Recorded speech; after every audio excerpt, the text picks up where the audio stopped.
early on. And let's hear from Jason Garrett, brought to you by Pepsi, proud partner of the Dallas Cowboys. How we doing, guys? Doing great. Obviously, it's only one game, Jason, but it has to feel good to get a blowout victory like this. Yeah, it was a good win. It was a good win against a good team. It was a team win. Every phase contributed. Every phase played well throughout the game. 60-minute effort on offense, defense, and in the kicking game. Everybody was a part of it. We played the way we want to play. Made some really good stops defensively. Got them off the field on third down, and obviously we were able to run the ball and throw the ball the way we wanted to throughout the game. Offensively, did a good job cashing in on things. And second half, we took the ball away a little bit, and I thought that was a big part of the game, being able to sustain the lead and finish the way we want to finish. Talk about Dak's impact tonight on the game as a runner, and just generally, how do you feel about his ability to run the ball and how you use that? He's just a really good football player, and he can beat you so many different ways. I thought he threw the ball very well, very good decisions. Made a lot of little plays in the passing game, made some big plays in the passing game, cashed in on drives, really good poise in the pocket, used his feet in the pocket, used his feet to get out of the pocket, used his feet to extend plays, was very good on the design runs, and really was a huge factor in our success offensively throughout the ball game.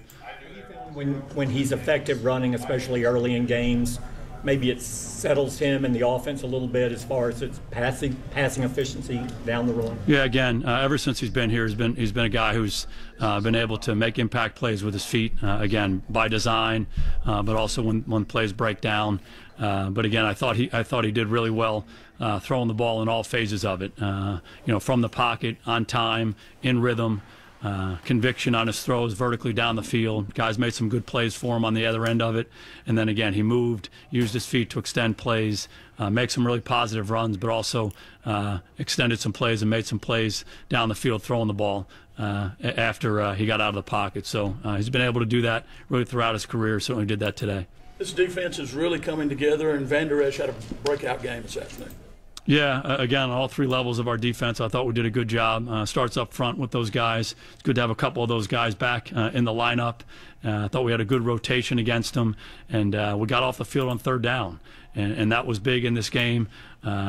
Third downs typically are a byproduct of first and second down. So, again, I thought we did a good job defending the run, putting them into some situations on third down that we could win. And Van Der Esch was all over the place. Thought the linebackers played well, seemed very active, did a good job in the back end, preventing big plays in the passing game. Was there more of a concentrated effort to get Beasley the ball, or was this just taking advantage of what the Jacksonville defense gave you? Yeah, Beasley is always a big part of what we do. He's a mismatched player in there, and made a lot of big plays for us. As the game wore on, he started getting a lot of attention from them, whether it was the nickel or the safety or the linebacker coming towards him. So he's that kind of a player. He typically wins in one-on-one situations. He's just a hard guy to guard and very quarterback friendly. So certainly a big part of what we're doing. Well, you had great efficiency on third down today, Jason. Obviously, that has a lot to do with being ahead of the chains, as you like to say. Yeah, absolutely. You want to be good on first and second down to be into some third manageables. When we've gotten to some longer third downs, we converted them. Guys protected well up front against a really good front. I mean, if you look at that defense, I don't know how many first-round picks they have, how many high second-round picks they have, how many high-priced free agents they have on all three levels of their defense. They're all over the place.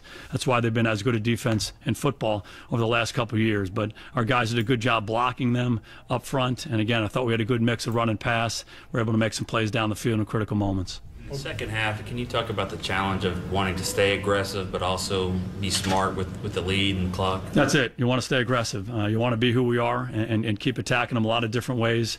They did a good job on that initial third down. I think they tackled Bees right short of the sticks on that one, so we had a 3-and-out early. But you just want to stay after them. You want to stay after them downhill. And again, the best part about what we did tonight, I thought we threw the ball effectively, we ran the ball effectively. So we just kind of wanted to continue to play the way we want to play. And I thought the two takeaways by the defense were big. We were able to cash in a field goal and touchdown on those. And again, a real team effort. Everybody playing off of each other, complementary football throughout. You pride yourself on being able to be efficient on home or road, but this is a very crisp performance at home tonight, which you've done this season. Was just this another example of this, of how you're playing better at home right now than yeah, we have played well at home. In our 3 games, our 3 wins are here. We love playing in this stadium. We have great fans. They're supportive. They're behind us. It's a great environment to play in. But the best teams are able to go on the road too. We've been a good road team in the past, and we have a young team. We have to understand how to handle the conditions on the road and be effective and be able to execute in all three phases. So we'll have another challenge next week in Washington. Demarcus Lawrence didn't start tonight. Are you just managing him with that shoulder? Yeah, he was going to play more situationally in this game. Some of the other guys played on the early downs. He played really consistently throughout on the passing situations, and again did a pretty good job. We use Randy Gregory in a similar fashion. Him with the knee and Gregory with the shoulder. You just want to manage them right now until they get back. We wanted to have a rotation. And, one of the real positive things is we were on the field a lot offensively in this game. I think we had almost 40 minutes of time of possession, and the defense was getting off the field. So there weren't that many snaps for all those guys, and we did want to have an 8-man rotation up front. It was good to see those guys out there. Nabuzio's just used as a emergency situation. Yeah, he's still, dealing with the ankle, wasn't able to practice fully, so AB played outside. Jordan Lewis played inside in the nickel situation. Those guys handled the work well. Coach, how did David Irving look on his first game back? Yeah, hard to know until we see the tape, but I'll tell you what, he looks like he's 11 feet tall out there, and he was in the backfield and penetrating, and it was great to see him out there. He worked hard this week to get himself ready to go, and he's a big part of what we want to do up front. No doubt. Being able to accomplish what you did today, what does this make you feel like about the capabilities of this team offensively the rest of the season? Yeah, just got to get back to work. And, again, over the course of the first 5 games, I thought we did some good things. We just didn't do them consistently well enough. And that's what you have to do. You have to be able to continue to run the football a lot of different ways. Teams are going to try to defend the run. They're not going to let us get going there. I thought we did a good job today being stubborn and continuing to run the football the way we wanted to run the ball, and then make the plays in the passing game. When you can attack them a lot of different ways, obviously you're that much more effective. Irving's one of his first snaps was a quarterback pressure, so you this is why we're patient, this is why we want you on Yeah, David's a really good football player. He's a good young man. He is, and he's trying to do the right things off the field to get himself back in and acclimated with our football team. He worked hard this week. We wanted to get him some snaps in this ball game as a rotational player. Looks like he showed up a little bit. What do you think you did best today? It was a great team effort. The mindset and the mentality of the team is outstanding. Just the way they come to work every day and practice and focus on what we need to do. And then, again, right from the start, set the tone, set the physical tone for the game, execute it in all 3 phases. And it was just a tremendous team effort from start to finish. Does it say a lot about this team, again, with everything swirling about where they are offensively now, what isn't working, for them to come out and be as efficient as they were tonight with all the questions? Yeah, I think our team does a really good job staying locked in on ourselves and what we need to do. So whatever noise you might be referring to, we never really get caught up in that. We just lock in and we come to work. And, it's a good young team. You try to instill that in these guys, and they've responded well to that. I think this week was a good indication of that. How were you able to get Cole so involved in the passing game today? Yeah, early on in the game, there's some good matchups that we wanted to take advantage of, and he's a really good player. He's a good player when they play zone because he can find holes in the zone. He's very quarterback friendly, and when they want to guard him man-to-man, he's a tough matchup for anybody. And as that game wore on, they started to give him a lot of attention, 2 and 3 guys on every snap. So that's part of it, and then you have to get other guys involved when that happens. And I thought we did a good job of that as that game went on. Swaim had a good game too. Yeah, we'll have to watch the tape with all of them, but Jeff's doing a good job for us. Asking him to do the fundamental things that you ask a tight end to do as a blocker. Show up in the passing game, and he continues to take advantage of his opportunities. Dak had 11 carries today. Do you ever have a problem with him carrying the ball that much in a game? I really don't. He carried the ball a lot in college, and that's one of the things you like about him. He can attack you a lot of different ways, and some of the runs that we have are runs that if you get a favorable look to hand it off, you hand it off, and if they're all stacked up in there, he can be a threat to run it. He made good decisions for the most part throughout the game, and again, when things broke down in the passing game, maybe he didn't have somebody right away or he had to get out of the pocket, he took advantage of those, used good judgment, made good decisions. Again, he's a really good football player. Did you have more designed runs for him today than you had this season, or was it just the way Jacksonville was playing Elliott early that led to it? Yeah, I don't want to get too much into scheme, but that's obviously a big part of what we've done since he's been with us. What did you see on that 28-yard run he had where he almost got sacked and kind of spun out? Playmaker. You know, if you ask me about line one for that guy, it's who he is, the character of the guy, and how he handles himself on the field, off the field, through success, through adversity, and just how he competes.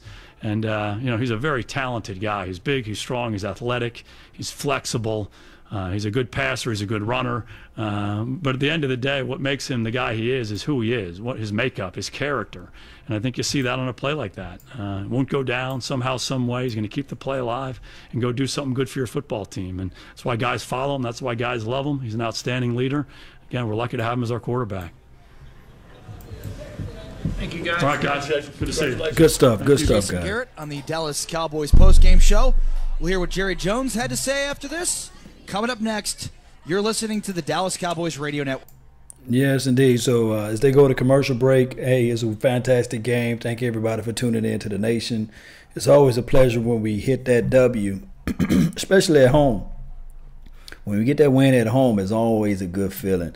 Everybody, the traffic is polite, and the people in the offices are great and things like that. It's always a pleasure, guys. Thank those who've been following the channel. It is what it is. Those who've been with the channel for a long time, you guys know my name is Law Nation. I do have a podcast that's LAW Nation. It is what it is. We played a solid game, whether it be offensively or defensive wise. Played a sound game too. So it's still one of those things where we have to really stack these wins together and swing the momentum in our favor. Thank Mr. Chips for tuning in, and Joseph. Thank you guys for tuning in. It's in the chat box. Guys, it's possible. Like I said, I had this team going 10-6 for the year, but we still have to play the guys that's in front of us. The next game will be the Redskins, so not looking beyond the Redskins. This is a divisional game, and we just saw the Redskins. I think they won today, and they played a team that we lost to, so it's one of those games where we still have to be locked, loaded, and ready. Pay attention to be focused on the road. Divisional game. They have a stingy safety out there. They also have a guy that can man up and stick receivers too. His name is I think he wore number 24. You guys know his name, Josh Norman. So we're gonna have our hands full next week, and they have some linebackers that fly out to the ball. Zach, I think that's his name, and then they have the edge rushers. And 3-4 teams, I think they still play a version of a 3-4 defense. Always give us fits because they athletic linebackers are able to corral and get to the ball and chase. So we're gonna have our hands full next week. But haters gonna hate, yeah. And Netta Taylor, don't let the haters rule you today. Right now, we got to bring in the positive energy, the positive vibes, and what we can do to get things going. It's one of those things where it's this week alone, we had to figure out how we can bounce back. Hope those who are injured get back together and see how we can get this win on top of wins. Don't know. You had a podcast, yeah. Ace _ I do have a podcast. Just type in. I'm on iTunes. I'm on Google Play. Pretty much, I'm internationally known, boy. You better watch out. But I'm on every platform you can think of. Shout out to my sponsors for getting me together and having me on every outlook that's possible to get my voice out there to the nation. So I really appreciate everybody. We got this week to relax and chill for a moment. Those who are sitting on the edge, now they can back a little bit. Those who was at the edge of the seats with Dak Prescott, they can back a little bit. It's different when you're utilizing what you can do best. And that's all it takes. What can you do best? Okay? Dak Prescott just run better with his legs. Sometimes you don't have to throw the ball all the time. You can utilize and win games with your legs. So that's what they did this game. They utilized the running attack with their legs. And it kind of made the defensive backs, because think about it. Jacksonville Jaguars are designed to stop the pass, not the run. They built to stop the pass. Most teams that they play are pass-friendly football teams. So we hit them against the mouth, hit them right up in the mouth, and it was like, oh, wait a minute, you going to run it at me again? We're going to stop it. But the outside guys got lazy in certain factors because they wasn't really used to looking their eyes down the backfield and still worrying about Ezekiel Elliott. So let's see if they're back on now. Appreciate everybody for tuning in. Irving sitting out there with Collins at the same time in that second group that came in on the basic rotation that we had in our defensive line. So really feel they feel good about it. They should. They worked to get this. Coaching staff should too. On your list of birthday wishes, happy birthday, by the way. Well, that was how high is this on the list? Of course. I guess I'd bring about 5 or 10 of them off just like that, bam, week by week, and give it up just to have that kind of feeling. But it was a great time. For our timing was just right for this team to play at this level. Obviously, Dak had an outstanding game. It felt good. I was sitting there watching the whole game, listening to Tony critique and go over a lot of what was going on. That felt good, and it was just a really great day there. And we have a lot of respect for that football team, so we know that we played against a good team. With Dak and some run-pass options and zone reads and stuff, Dak as a runner, how much of a change was that, and how significant do you think that was? Well, I think we saw the difference that it made. Their quarterback, his runs certainly could have compromised us, but Dak's runs, that just really gives that defense fits. But he was throwing the ball accurately today, making some great throws. Beasley was just outstanding as a receiver and as a playmaker, and those plays Beasley made were really significant, I thought, game changers. That's Jerry Jones on the Dallas Cowboys Radio Network. Along with former Dallas Cowboy Jesse Holley, I am Ari Temkin. Cowboys win 47. And that's not you said it correctly. It's not a joke. Do not adjust your radio. The Cowboys won. They beat the Jacksonville Jaguars 40-7, and we are in the Miller Lite Club here in the bowels of AT&T Stadium. To a silent, I guess, fan base that's not that excited about the third win of the season for the Dallas Cowboys as they improved to 3-3, Jesse. Yeah, listen, we're still trying to put this thing together. What happened? The Cowboys, they had 23 first down. They controlled the ball for over 17 minutes more than the Jacksonville. That's over a quarter. They held the ball for over a quarter more than the Jacksonville Jaguars did today. And you heard Jerry Jones say in his post-game presser, how this team, it's an even-keeled team. They don't get too high of the wins, and they don't get too low with the losses. But if we're trying to find anything to nitpick about this game, because it's very few things. It was a near-perfect game.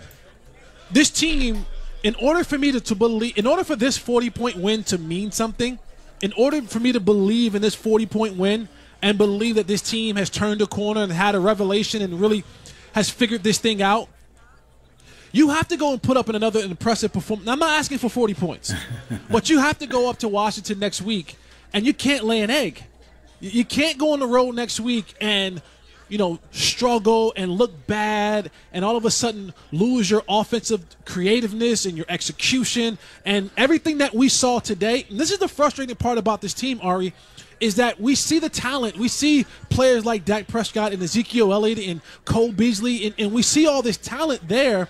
Yep. But then when we watch it on film and when we watch it on the field, it looks like they've never played football during their life. Like they've just met each other yesterday and are trying to play a football game. And then they put this type of performance on tonight, and you're saying, where has this been? But you're right. I mean, it's a great, inspiring win for a team that needed it. I mean, they absolutely devoured one of the best defenses in the NFL.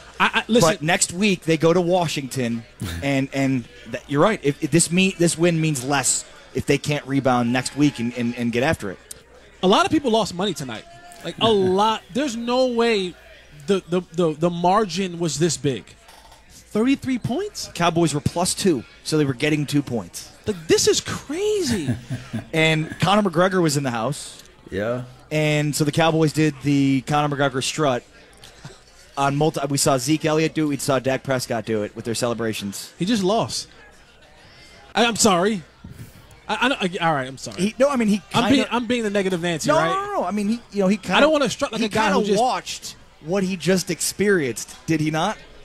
I mean, the Cowboys just put the Jaguars in a chokehold. The Jaguars they tapped out. The Jaguars tapped quit. out. There were points in time in this game when you saw the Jaguars. They quit. They didn't want McGregor's to play. watching this game like the Spider-Man, meme, pointing right back. Like, oh, this is just like the fight that I just was in. This looks familiar. I don't know if I want to strut like a guy who just got choked out. That's me.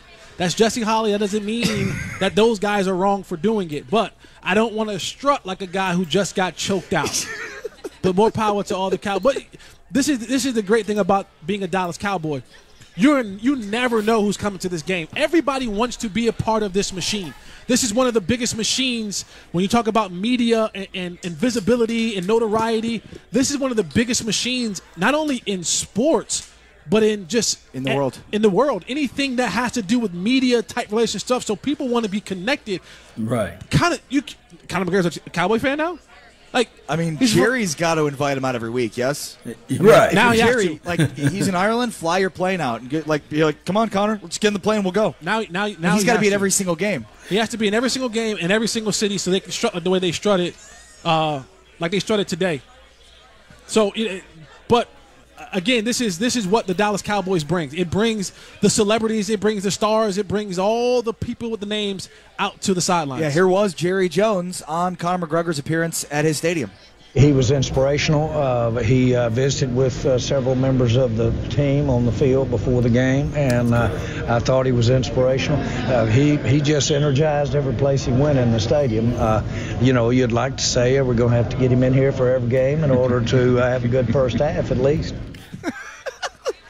I mean, based on what you just said, it's kind of funny to view him as inspirational. Right. Just got choked out. But, he's still a pretty big celebrity, and he's had a lot of success in his career. And Conor's a huge celebrity. Yeah. He's a huge celebrity. The notorious MMA. Everybody watches his fights, whether you root for him or root against him. And that's the way there are some similarities here with Conor McGregor and the Dallas Cowboys. Some people may say Conor's overrated and talks too much. Some people may say the Cowboys are overrated and kind of is talked about too much. There's some history. There are some very, very eerie similarities to what the Cowboys are, what Conor McGregor is. He's much watched TV. Whenever Conor McGregor's on TV, you tune in. Whether it's a press conference, whether it's a fight, whatever it is he's a part of, you tune in. Well, Dallas Cowboys, no matter what they do, we saw it in the month of September. They top the 15 or 19 top TV shows of the month of September. Yep. 4 of them were Dallas Cowboys. The number 1 was a Dallas Cowboy show, a Dallas Cowboy game. So he's much watched TV. The Cowboys are much watched TV. There may be a match made in heaven right here. If the Cowboys are gonna play like they played today, you get Conor McGregor out to every single practice, film session, get him in the lunchroom. I mean, he doesn't have to do anything else, right? He's not getting ready for any fights. No, not right now. He's suspended, right? Didn't they suspend him? We'll wait and see on that. 40-7, the Cowboys win. We're going to wait to hear from Dak Prescott here momentarily. Call us. 877-881-1053, 877-881-1053. I mean, is it just as simple as the read option was working? And so, I mean, they couldn't stop it, and that's really what set the tone. It opened up everything for the Cowboys. The Cowboys got into a rhythm early into the game. They did. And when you're able to get into the rhythm, we killed Jason Garrett about the first 15 plays. And that's what that's for. The scripted first 15 plays. The scripted first 15 plays. Most coaches in the National Football League, they come into a game with a script. And they say the first 15 plays that we've practiced and worked on in practice, we feel good about them. The quarterback likes them. We like them. Yeah. And so what they want to do is they said, this is going to be the tone setter for what we do. And they're going to try to come in. And now sometimes they don't necessarily run them in order, but they will run them in some sort of a rhythmic type way. And now once you get a feeling of what's working, what's not working, then you can go to your big play sheet and say, here are the plays that were working, and here are the other ones we have in that realm, like that one that we can go to. Different formations, different parts of the field where you can still run some of the same stuff and get that to work for your team. The Cowboys came out today, got into an early rhythm, got the good sweat going, had some success early in the game, and when you get that, now you have the other team back on their heels, and you're able to go out there and execute the play that you want to execute. They didn't get behind the chains. Sometimes they did, but they didn't get behind in the chains, and that allows you to go out there and play comfortable, mistake-free football. 7 different receivers caught a pass today, and 5 of them only caught 1 pass. So, I mean, Cole Beasley had 9 receptions. Jeff Swaim had 2. But there's 5 other guys that caught passes and only caught 1 pass. And it's funny because sometimes you look at a box score, you can't really, know what happened in the game. But one number that seems to be so important for the success of this team is how many different receivers catch a pass. They are so much better when Dak Prescott's able to spread the ball around. While we await Dak Prescott, let's pause 10 seconds for station identification. You're listening to the Dallas Cowboys. Yes, indeed. So, spread the wealth. They went for it on 4th down. I see you out there, Sheila Neal. Thank you for tuning in. They did a good job out there. Yeah, so we're going to figure out how this team can continue to be consistent. And, of course, I do like Conor McGregor's speech, whatever he told the Cowboys guys out there. Something about when you hear a different voice makes everybody play well, especially when you're out there on the sideline. Huge pieces of this game, Jesse, was a 4th down call from Jason Garrett in the first half, and a 4th down call maybe was more special in the second half, a 4th and 1 from the opponent's 42-yard line. But a couple of how's it going, guys? Kind of moments for Jason Garrett today. 2 calls for it on 4th and 1 to go for it. Yeah, it's a lot easier to go for it on 4th and 1 when you're up 25 points. Man. There's no pressure there. You don't have to worry about dropping the coconuts from the tree on that one. That one's a lot more laid back and easy. I think his first one was a little bit closer. It might have been 17-0 at that point. It's still a lot easier to call that. And the thing is, when you're a coach, and even after that game in Houston, you heard Jerry Jones come out and say, we were getting beat in that game. You can feel the vibe of this game. At no point in time in this game did you feel a level of concern for the Cowboys. It's crazy. I mean, they walked over them like this was the 2016 Jaguars, or the 2015 Jaguars, or the 2014 Jaguars, or the 2013 Jaguars. And that's what made it so head-scratching. Because coming into this game, you just thought that this Jaguar defense was going to do something to make this game more difficult. I mean, the offensive line, and granted, the offensive line hasn't been great, but it's certainly been, I think, some of the least of the Cowboys' problems on offense. I mean, they dominated a really, really good defensive front. Calais we know it starts up front. Malik Jackson. And Ngakoue. Like, they have some really good, you heard Jason Garrett say, some first-round talent, high-priced free agents, good football players on that front line and that front 7. Marcel Darius and Dante Fowler Jr. I mean, those are it's one of the best defensive lines in the NFL, and the offensive line, who's been much maligned this season, they dominated this game. They did.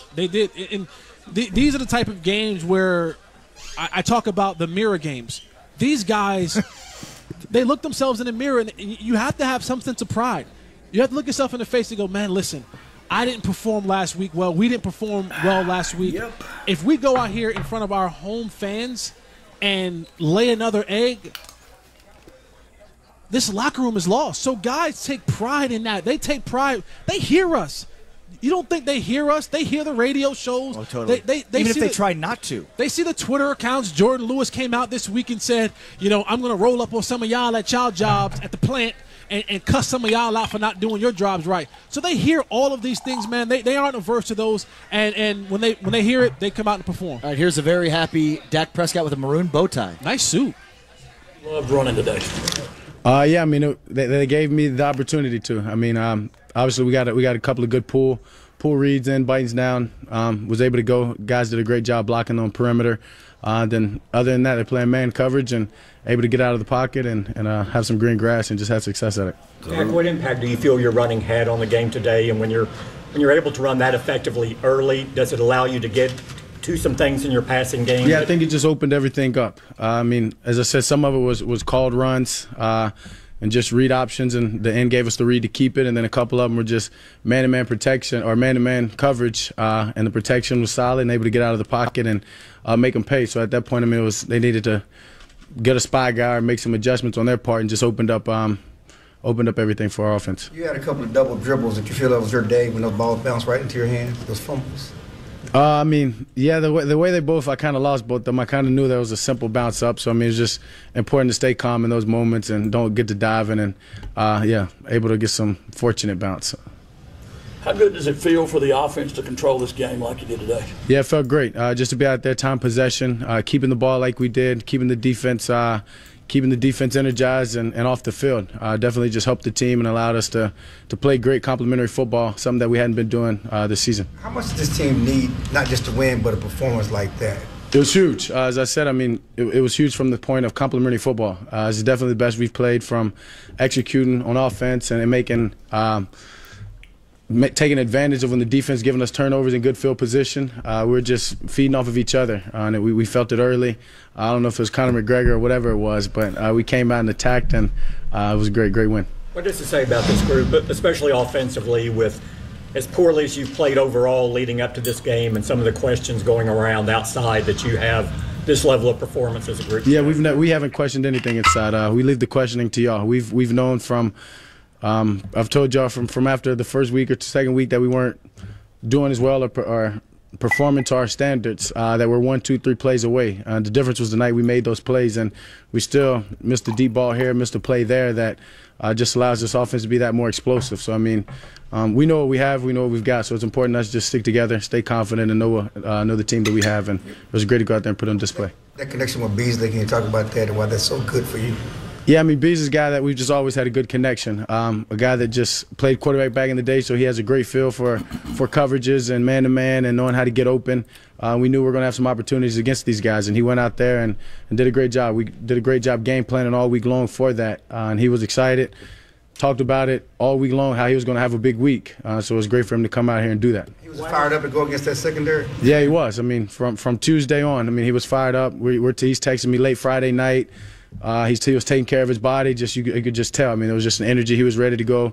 He was preparing to have a big game, and that's exactly what he did. Why did you know you'd have some opportunities based on how they played? Yeah, I mean, just man-to-man. We like that matchup. Bees, I mean, against Patman, it was just a matchup that we wanted to take advantage of. I mean, any time that we want to take that matchup with Beasley, but he just went out there and did a great job at it tonight. As I said, he prepared for it. You talk about your 15-yard, the touchdown run early, and then also the 28-yarder in the second half after you got hit by Collins and spun around. Both of those runs, can you talk about what you saw, what happened?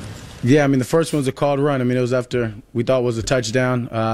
Right there, it was great for the offense to come back and respond. Not to get down at it wasn't a touchdown, but got the right read. Credit to the guys out there blocking. Blake Jarwin made the block and the play of the game right there, taking on his guy, cracking, and then also getting the safety, just giving me an opportunity. I mean, I was untouched, so that was just me running. Credit to all those other guys. And then, as you said, later in the game, it was man-to-man, pockets kind of getting tight.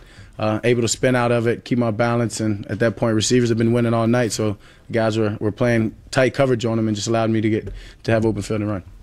What does this big win tonight do for the team offensively as far as where you feel like you can go from here now, Dak? Yeah, I mean, it's just one day at a day, one game at a time, or says what we knew. And it just allows us to take momentum, grow with this, and take this confidence builder, and just continue to get better and better, as I said, and then go make those plays that we didn't make tonight. Go get touchdowns in the red zone, and we can still be better. You ran the ball 11 times tonight. You comfortable with that number? Yeah, I'm great. I mean, I don't think that's a big number. I mean, especially when the cases we're talking. I mean, a couple of them untouched, nakeds here and there, just getting out of bounds, whatever it takes. Quarterback power on it's a second and one, a third and one. It's like I thought I got it. I thought I dove and got it. Yeah, he got it. This offense has been better at home than on the road. You know, I don't know. It's something that we've got to figure out, and we've got to figure out before we go on the road next week. So right now we're going to take this win, learn from it, get better from our mistakes and the things that we did well, and figure out what we've got to do to make sure that we continue with this momentum on the road next week and not play this way we've been playing on the road. You got a special guest here. Can you talk about him? Oh, man, yeah. So many words I can say. I mean, obviously thankful for this guy. I mean, I know I wouldn't be in this position, Coach going without him. So, I mean, thankfully he came. He told me he was coming in the game. Wore my red, somewhat red, bow tie. And just he told me all I need to do, go out there and be myself, trusting my teammates, and that's what we were able to do tonight. I'm glad he's here. You mentioned Conor McGregor being here. I saw you even pulled out a little bit of the strut yourself there. What was that like having him on the sideline before the game? Yeah, it was cool. A bunch of those guys are fans. I mean, we watched the fight a couple of weeks ago, so I mean, a bunch of us are fans and what he does. And just to see the guy out there supporting us or here, marketing for himself, whatever his purpose was. We used it for our advantage. So it was good to see. Good to see that, and all the guys had fun doing his strutting and all that. What do you say to you guys? I mean, if you can say what he said to you guys. I didn't talk to him. I mean, I just saw him there on the sideline before the game. I'm kind of in the zone. I mean, it was cool to see him. Didn't necessarily get some words. I think some guys did. But as I said, it was just cool to have him here. Did you have some new shoes made for this game? And if so, were they any different from what you No, had? I didn't have any new shoes, no. No shoes? Unfortunate, nope. Thank you, guys. You appreciate it. Good stuff. Good stuff. Dak Prescott joining the Ezekiel Dallas Cowboys Elliott. post-game show. Next. Your phone calls at 877-881-1053. Plus, we'll hear from Zeke Elliott coming up next. Dallas Cowboys football will continue in a moment. Yes, Is your workplace indeed, on top of its game? For 100 years, Pollock has been let's taking care of business. Shut this commercial down. Yes. So it's one of those things, man. Break out the champagne bottles and the Hennessy, man. Let's get this thing going one way or another. Let's roll with it. Let's ride with it. Let's go. Hey, don't forget to hit that like button, share this content, subscribe to the channel, join the notification squad, man. Those are the orders of the laws, man. Appreciate you guys, man, for tuning in, rolling with me, being optimistic, you know what I'm saying, having a positive mindset. I told most of you guys what was going to happen. It just takes time for this young team. This still is the young team. Shout out to Deion Sanders that's in the chat box. It's still a young team. We're looking at this team being like the third or the fourth youngest team in the league. And then on top of that, if you add in the fact that the Dallas Cowboys also, and I mean also, got a new center in the league, we're fresh to the team as far as what we missing Travis Frederick at. Shout out to J Farm too. April Stanton, salute to you. Maryland, I don't know. But we got a young team. This team is super young, and we got a long way to go. You know, this is just one game. We already know, we already understand what we up against, and we got to continue to fight. We got to continue to fight. What else was I going to say? I was going to say I'm finna tune into this game right here, the Patriots versus the Chiefs. But we're going to see down the line of what they're going to be doing. Hey, I'm already drunk. That's what I'm talking about. Y'all can get drunk tonight. Got my Hennessy on ice. That's what I'm talking about, Mr. Chips. Yeah, let's pull that hen dog up. Don't drink no Crown. Crown get you too much down. Let's get that hen in you, man. Let's go. Let's roll with it, man. Hey, hen, if y'all want to sponsor me, shout out to me, man. Somebody retweet hen. Shout out to Joseph, man. Thank you for tuning in. Sean Lee is hungry. Sean Lee is being one hell of a good coach right now, you know. Cold Milk 72, man. Shout out to you and your entire family, man. Bud Light. Yeah, Bud Light. Shout out to Bud Light, but man, you got to have you a Corona here and there. So we're going to have to see if we can put these wins back to back.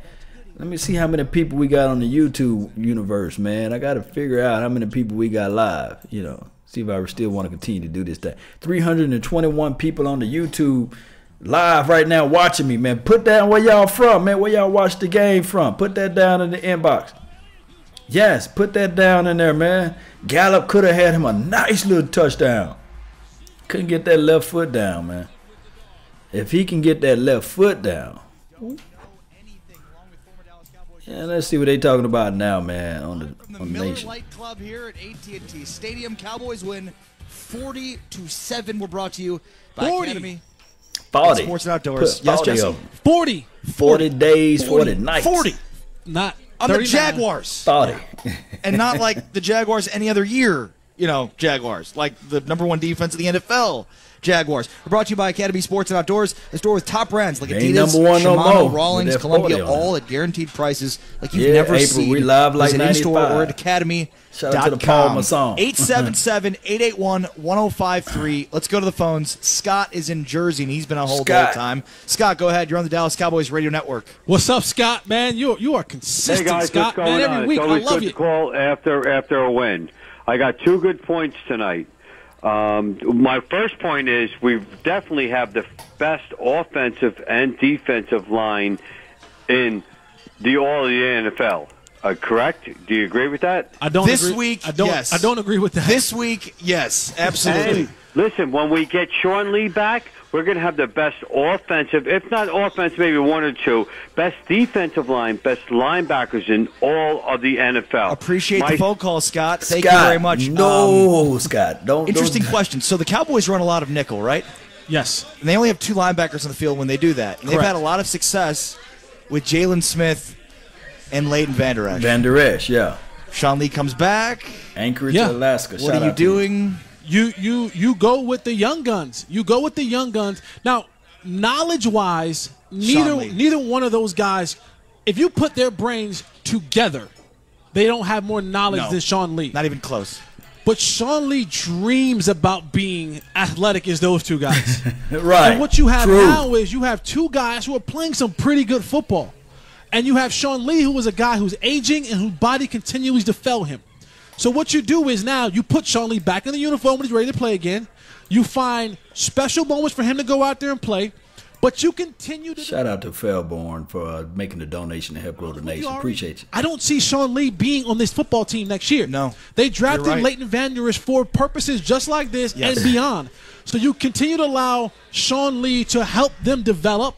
You find ways to get him on the field in moments, but that also helps preserve his body so that he's not playing 50, 60 snaps a game, and these young guys are continuing to develop and learning, and Sean Lee can be almost – you see this in the NBA. When you look at – if you look at certain NBA rosters, you'll see guys like Juwan Howard still on the team.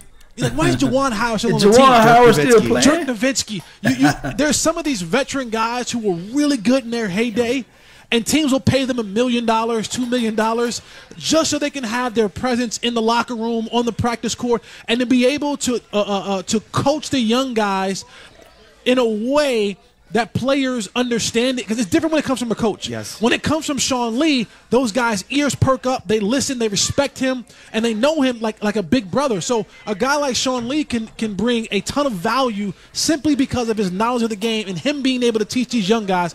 But I do think you see a lesser role of Sean Lee and more of these young guys playing. Isn't that crazy? True that. I mean, every other year, Sean Lee goes down. It's like, when's he coming back? We need him back. They can't win. I mean, they were one for when Sean Lee misses games. And now we're at a point where it's like, well, when Sean Lee comes back, man, I guess you're not going to play him. 877-881-1053, 877-881-1053. Jad is in Plano. Go ahead, Jad. You're on the Dallas Cowboys Radio Network. Taking the call. First off, I just wanted to say I think Scott needs to calm it down a little bit with the best line on offense and defense. Yeah, I don't know what Scott usually is a good dude. I don't know where that one came from. That was good. Shout out to Scott, though. Do you guys think the Cowboys can keep up a solid run game next week and keep on incorporating Dak? And will they be able to get a win on the road? Appreciate the phone call, Jad. That's the. You got to get this win. I mean, on it's the the road. huge $1 question. I mean, you said it. Like, this win is huge.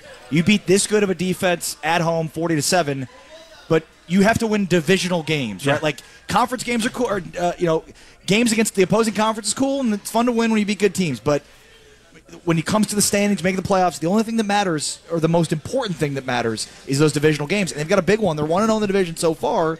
But they got a big one against another Jekyll and Hyde team in the Washington Redskins who beat a good team today. And I'll tell you this, Ari, and I've been on record for saying this for years, even back to my time playing with the Cowboys. No matter how good or how bad a team is playing, I throw all of that out of the window when it's a divisional game. It's something about those divisional games where a team could be 0 forever. They're going to come out and play the best possible game they can. So when you go play your divisional opponent, don't think what they've done before, good, bad, or indifferent, is going to be the same thing you get in that game. That team's going to come and play. They're going to come and fight. They're going to come and claw because they know that despite what is going on outside of division, if I can get these divisional wins, then I better my chances at making the playoffs. But I think, look, we talked about this last week on the postgame show. We talked about it on the pregame show today. Could Jason Garrett lose this locker room? And, Jason time Garrett and got again, this I think locker this room. team has hit that point, and his locker room response. We've criticized Jason Garrett as heavily as anybody else. But the one thing that you can say pretty confidently about Jason Garrett is this team does not ever quit on him. Ever. No, they don't. Ever. They don't. And they get to the break. It seems like That's they get to crazy. the break, They and the don't. locker rooms get ready to fracture and break, and then they come and put a performance out like this. So if there's one thing about Jason Garrett, and you were spot on about that, is that his ability to keep this locker room together and to keep these players motivated. And we laugh and we make jokes about it, but when he says Garrett guys, when he says, you know, when he wants to flush out those guys who aren't willing to kind of quit, but also who don't want to buy into his system, because at the end of the day, that's the one thing that saves your job. When you're on the brink of losing your job, if you have players in the locker room that are ready to hang you out to dry, you can have those veteran guys sometimes influence the younger guys, and then now it's a trickle-down effect. 10 years ago, this happened in a locker room you were in, right? Yes. With Wade Phillips. Right. And there were times in that there were points in that locker room before Wade Phillips lost his job. There were guys in that locker room who were shutting it down, who knew they weren't going to be here next year. I mean, we were like 6 games, 7 games into the season, and guys were like, listen, call up their people saying, hey, come get my car. Like, let's clean out the house. Let's move stuff to Florida. Let's go down to the vacation home in Florida because this is about to be over. We're not making the playoffs. And so I've witnessed that firsthand. We got to give Jason Garrett credit in that sense that these younger guys, and it's a young football team, right? The average age on this football team is 27 years old, 26 years old. It's a young football team. Man? So a lot of these guys, they're buying into Jason Garrett. They're buying into what he's saying, and you're starting to see that because they have not quit. I'm listening to your show, man. I'm listening to Jesse, Holly, and Ari. They doing their talk. It's funny how a win makes them change their tone, kind of, sort of. You know what I mean? Like, I'm not here to stand on no soapbox, and I ain't here to be grandiose vibes. I don't want to be told you so, guy. But now, all of a sudden, well, the Jason Garrett, I'll tell you what, something Jason Garrett's really good at is he can motivate. Y'all was just trying to get homie about the paint last week, dog. Nobody ever quits on Jason Garrett. People ask me every week, Bosh, why do you defend Jason Garrett? What did Jason Garrett do well? Boom, boom, boom. No, what I say? Those cats don't quit. Nah, they don't quit on Jason Garrett, though. I've seen people quit on Wade Phillips. We saw it. I know what it looks like. It happened in my time or whatever. You may have seen people quit on Switzer or Campo. That's more so your era. But I've seen people quit on Wade Phillips. Never seen nobody quit on Jason Garrett. If the team lines up and execute, if they do their job, we don't turn the ball over, and we stay in front of the chains, we'll be fine. And that's what we did today. I'm on the radio saying, we got the best offensive line in football. It was looking like it today. Well, Leal didn't get mixed up on gap exchanges. We didn't miss with our hands. We stayed square, and we blocked the mic. On every live stream I've done, breaking down to all 22 since week 1, we've got to move A-gap. We've got to block the mic. That ain't nothing new. Mm-hmm. Your son did good. Your son, number 52, his name wasn't even brought up today, so I love that. That means he did good. Man, Connor Williams put hands all over them chairs today, man. That's what I'm talking about. But he's not gonna get. My son Michael Gallup almost came down with a big hair for the flag. Hey, you gonna have another kid out there after a while, man. Hey man, what? Hey man, LVE. Hey man, look, dog. Me and Leighton Vanders had this very love-hate relationship. I wanted him to quit being so soft. You're looking like a grown man out there. I might claim my stepson as one of my own. You know what I mean? I tell you what, though, Sean Lee and that boy here, Sean Lee, you know what I'm saying? Sean Lee helping. And Jaylon Smith, to be fair, Jaylon Smith has always been cerebral guy. If you go back and watch his Notre Dame film, he was always cerebral, one step ahead of you guys. He just happened to be a super athlete too. Leighton Vanders is that same type of guy. He just happened to be a super athlete too. I'm excited, man. You know, I ain't really gonna talk about it too much. I'm gonna go home tonight and watch the broadcast view. And on Tuesday, I'm gonna break down the all 22 with everybody. If you want to jump in, along, you know you're more than welcome. You're gonna do it Tuesday, so you know how that go. When you do it, just let me know, and I'll make sure I put the kid to bed early, and we'll see what we can do, man. Jump on that thing, man. Live Light 95. You know how that thing go. Cool. I just wanted to jump on the radio and talk crazy because now all of a sudden Jason Garrett's a great motivator. He is now. You know I had lost my faith in Jason Garrett. Everybody want one of these young, lavish play callers or whatever. I mean, like, look at a guy like Pete Carroll. Like, he's not a great strategist. He's a great motivator. He motivates his guys and he had a great team that lined up and executed. I think Jason Garrett's that same kind of guy. I can't wait to break down the film, man. Man, me neither, man. I'm going to live in that film. Hey, I saw that they respected Gallup after that big almost catch, no catch, though. They respected him, and they said, look, we're going to designate a guy over him now. You know what? I don't really want to cuss on your show. Go ahead, man. Hell, I'm already pulled out the hen, dog. Go ahead. Man, Dak said, fuck it. I'm throwing that bitch, dog. Dak told me let that thing go. And we see what happens when your quarterback can execute and throw with a little bit of confidence. Now all of a sudden, your offensive coordinator look great. He's not dialing up plays downfield. Dak just throwing that bitch downfield. And if something bad happens, Dak just got to live with it. As far as running, I don't want to see Dak run the whole game. But if Dak going to run a little bit, hey, run what we need you. Run on third down. Run when we got to move the chains. I ain't mad at that. Running when it's wide open and slide. I ain't mad at that. Hey, before you run, though, did you see Cole Beasley took Barry Church to church on a Sunday? I got to see it. I got to see it, man. See, look, I was at the day job, and I was up there with my patients, man. They was looking at me funny trying to see who I was talking to, but I saw Cole had two of them. Man, they said, know what, Church? We gonna put Patman back on him. You know, we ain't gonna get you baptized in church. But I'm gonna see what your boy Pat Mahomes gonna do, man. They just kicked off against New England Patriots. So I'm really watching this game. It's on right now. So they just did a kickoff. It's about to be magical. I tell you what, man. Something else funny too. You notice how like the first few weeks came on TV. Now they on all the primetime games. And then next week, Kansas City play Cincinnati. The damn Pittsburgh Steelers got bumped. So now Kansas City's gonna be the primetime game. Damn, ain't that something? Win, man. It's crazy, huh? Yeah, we got next though. Jason Garrett the GOAT. VOCHLONBARDI. Salute. Salute, fam. Peace. Woo! Your boy just caught a pass. Josh Gordon.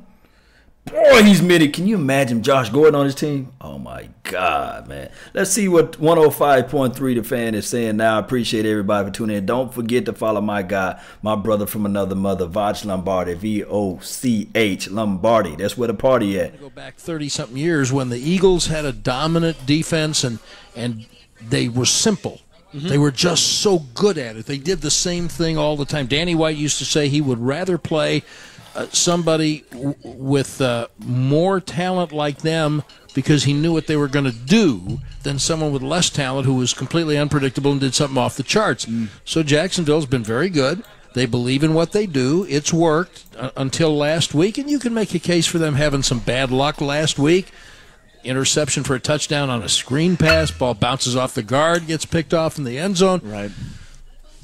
They can't hide behind anything today. And the Cowboys felt that the scheme the Jaguars played allowed Dallas to get Cole Beasley singled up and allowed him to make some play. Now, I do think that they, Babe said at the very beginning of the radio broadcast, we got to see the ball to go down the field. We got to get the quarterback outside the pocket and use his legs. Yep. And those things happen. And they haven't always happened. And, hopefully it's a lesson. Now, as we all know, Washington's going to watch that tape. Mm-hmm. And so the way Jacksonville played, Washington's not going to play. And the Cowboys probably are not going to score 40 points next week. But what they have showed, forget about us, what they've showed themselves is that they're capable of being You're absolutely as right. good an offensive football team as they have been in their good moments in the last couple of years. Oh, that's what we do. Yeah. Let's just go do it again. And you've heard this, I've heard this before. This win Shout out to Slots only Games. matters if you can go out and get a victory next week, right? Sure. Because this team, we've questioned what they've been offensively all year long, averaging 16 points a game. This is an offensive outburst. And then now if you go up to Washington next week and lay an egg, it's a confusing thing because we've been asking for this. Dak Prescott rushed for 82 yards today, 11 carries for 82 yards. And to go back to what you were saying before with Cole Beasley, there was a matchup that they saw. It was a guy who was in camp with these guys before on this team before, in Tyler Patman. And I guess Cole was like, listen, I beat this guy a lot in practice. And if they're going to go man-to-man with me with Tyler Patman, we better abuse him. Yeah, and they did, and the throws were good. You know, that first deep throw to Gallup, I mean that's an announcement to me. Yes. We will throw it deep. Yes. We will catch it, and the throw will be accurate. And he can do that. We've seen him do that. I think the inaccuracy problems have been less on deep balls than they have been on intermediate stuff. And he just I think it's good for Dak to get in a rhythm, to let it fly, to have fun. And he said Linehan gave him a great speech last night and said, why do we do this? We do it because it was fun. And Garrett says that all the time. We started when we were 8 years old. Go do that. Go have fun and play for the guy next to you that like you're supposed to do in football. Just go do that. And so they as each week mounted and things got worse and worse, then they put more pressure on themselves. Man, they going for it, 4th and 3. You're 100% right. It means don't nothing play if they don't go back it up next week. But if they do, now they've got a road win, 2 in a row, conference win, might have a share of the lead, go into the bye, and the week of practice will be a little bit easier because you have a game like that. You know, Brad, we were talking with Mickey before the game on the pregame show, and he mentioned, say what you will about Jason Garrett as a coach, but this team never quits on him, ever. And they were back. I mean, again, this was a game where they quit on him after not going for it on 4th and 1 from his own, from the opponent's 42. Is it another chance? And it's like I'm glad you brought that up because we talked about that last week on this show, and so we saw today twice the difference between what they were looking at today and what they were looking at last week. The 2 4th and 1s that they went for today and made were inches. Yeah. If it had been that distance in Houston, I guarantee you he'd have gone for it. It was a short 4th and 1. It was a short 4th and 1. No, get out of here, man. He just didn't go for it. Of course it does. But, come on. But yeah, 100%. But I guarantee you, I mean, this is the team that went for 4th down last year, second most in the league, only to Philadelphia. He's not afraid to do it. He looked at 1.5 yards. He had just had one of his best linemen not make a block to get the 3rd and 1, and he said, my defense is playing good. I'm going to punt. I don't have confidence in this now. But if it had been inches, guarantee you he would have gone for it. So, nonetheless, that can eat at guys. And I asked that question in the locker room during the week. Is everything okay in here? Not with a microphone, just away. Right. And they said, no, everything's okay in here. And so because he is the same guy, and the one mistake that a lot of us make, I think, is that people think that he is the same in a press conference as he is in the room. No, he's not even close. And I remind people about that of my pot of coffee in New England. Yeah. When people see Bill Belichick in the media, I go, he's not like that in the hallway. And do you know where Garrett gets it? He's copying Belichick. Yeah. He's seen Belichick, and he sees that's the best coach in the league, and that's what works for him. And Belichick takes that approach publicly, intentionally. There's a reason he does it. It doesn't do me any good. He told me this once. I'm like Belichick. It doesn't help my team for me to announce lineup changes or this or that. So that's what you're going to get from him at a press conference, but you make a mistake if you think that's who he is. Yeah. Brad, thank you so much. Thank you, guys. Enjoyed the call Brad, tonight. you're reaching a little bit, Brad. Have a great week. 40 points, man. 40 points. 40 points Holy against the cow. top-ranked defense in terms of yards and the number 3 ranked defense Somebody in terms asked of points. Jalen Ramsey what he thinks about it. Brad Sham right here on the Dallas Cowboys Radio Network. The Cowboys scored 83 points the first 5 games of the season. They managed nearly half of that tonight. Wow. 83 total points coming in. They get 40 tonight and defeat the Jaguars 40-7. Your phone calls, your thoughts. We'll still hear from David Irving, Ezekiel Elliott a little bit later on. But Mickey Spagnola, DallasCowboys.com is next. Dallas Cowboys football will continue in a moment. I can't wait to hear Uncle Mickey, man. I know you guys can't wait to hear Uncle Mickey, man. I can't wait to hear what he's going to say. But, man, come on now. Jason Garrett won this game. Don't get it twisted. I love the fact that we won. But don't compare him to Bill Belichick. Don't do that. Just don't do that. Shout out to Slot Skins, man. God is down here, man. He's one of my I'm telling you, when I post a video, regardless of what I post, Slot Skin with an S, this guy give me all of the stats all of the down and out distance. I'm telling you, he does the extra work, and salute to him. I had to make him a moderator / admin on my channel. I got mad respect for him. You guys see him regulating. He got all of the facts, man. I'm telling you, whatever I post, this guy comes out with facts. So, guys, in order for you guys to earn like that little ranch little thing that I got, I'm country, so I say ranch. You know, ranch little thing, little gear thing. You got to be like Slots, man. Slot, man, I'm telling you, man, whatever I post on YouTube, he comes with the facts. I'm talking about he delivered the information that we all need to utilize. He puts down and shows support with like the links. He helps me out. He corrects me on things. He's not afraid to correct me. I like that. Matter of fact, I don't like it at all. I love it. And that's what I like about this full nation that we're growing with Cowboys Nation. Slot, if you ever in the Dallas metro area for a game, let me know. And I can figure out a way to get you in on the game. Maybe some VIP access, things like that. Just let me know. Hit me up. Whatever home game. Only a home game. I don't have to connect on the away games, but hit me up, fam. Appreciate you for tuning in to the nation. So with that being said, man, what a win. A win is a win is a win. Mahomes is still doing his thing, guys. This is scary. Mahomes is launching the ball, man. I'm watching the game, New England Patriots versus the KC. Mahomes is still doing his thing against New England Patriots. And he got them so shook that it was 4th and 3.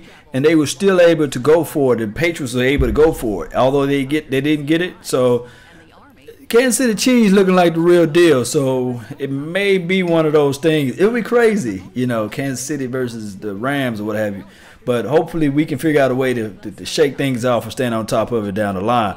But right now, Mahomes is the real deal. Shout out to Texas Tech, man. Shout out to Texas kid, you know, right down the street from where we at right now. So he's doing his thing. It is what it is. Let me give shouts out to everybody before they bring in Mickey Spag. And also, I'm still waiting on the Ezekiel Elliott interview. Don't forget to reach out. Yeah, Brad Sham is reaching big time, Steve L. Dion Warren, thank you for tuning in. Brian Bradford, Julio, thank you for tuning in. Brandon, hey, guys, go get your Incognito. You there, too. Let me make you an official, too. My guy Incognito, guys, go follow his page, man. I'm telling you, him and Sly Skins, man, they are like one of the same. You know, he's another guy. I'm talking about Incognito, always there on both of my channels, man. So really appreciate both of you guys. Your hard work is never go unnoticed, man. Especially with the feedback of the videos. I'm talking about whether it's. Now, some people always only post good stuff about me. No, they do equal. You know, it's not biased at all. It's unbiased. And I love the facts that they bring in. They do their time. They do their research. They pull up information about like 3rd and down distance and 4th and long distance and the previous scores of teams. They do a lot of research, man. So young guys like them, the amount of research they do. All right, so Kansas City Chiefs just put money on the board. 3-0. Kansas City Chiefs are winning. Tom Brady looks like he's focused, you know. Don Ford, appreciate you for tuning in. Hey, we're going to get this thing going one way or another. You don't have a page? That's okay, Incognito. That's okay. You don't have a page? Grow a page, man. Do a page. You have the rights to grab my stuff and repost it to your page. Do something, man. You got a lot of information. Incognito, go follow his stuff, man.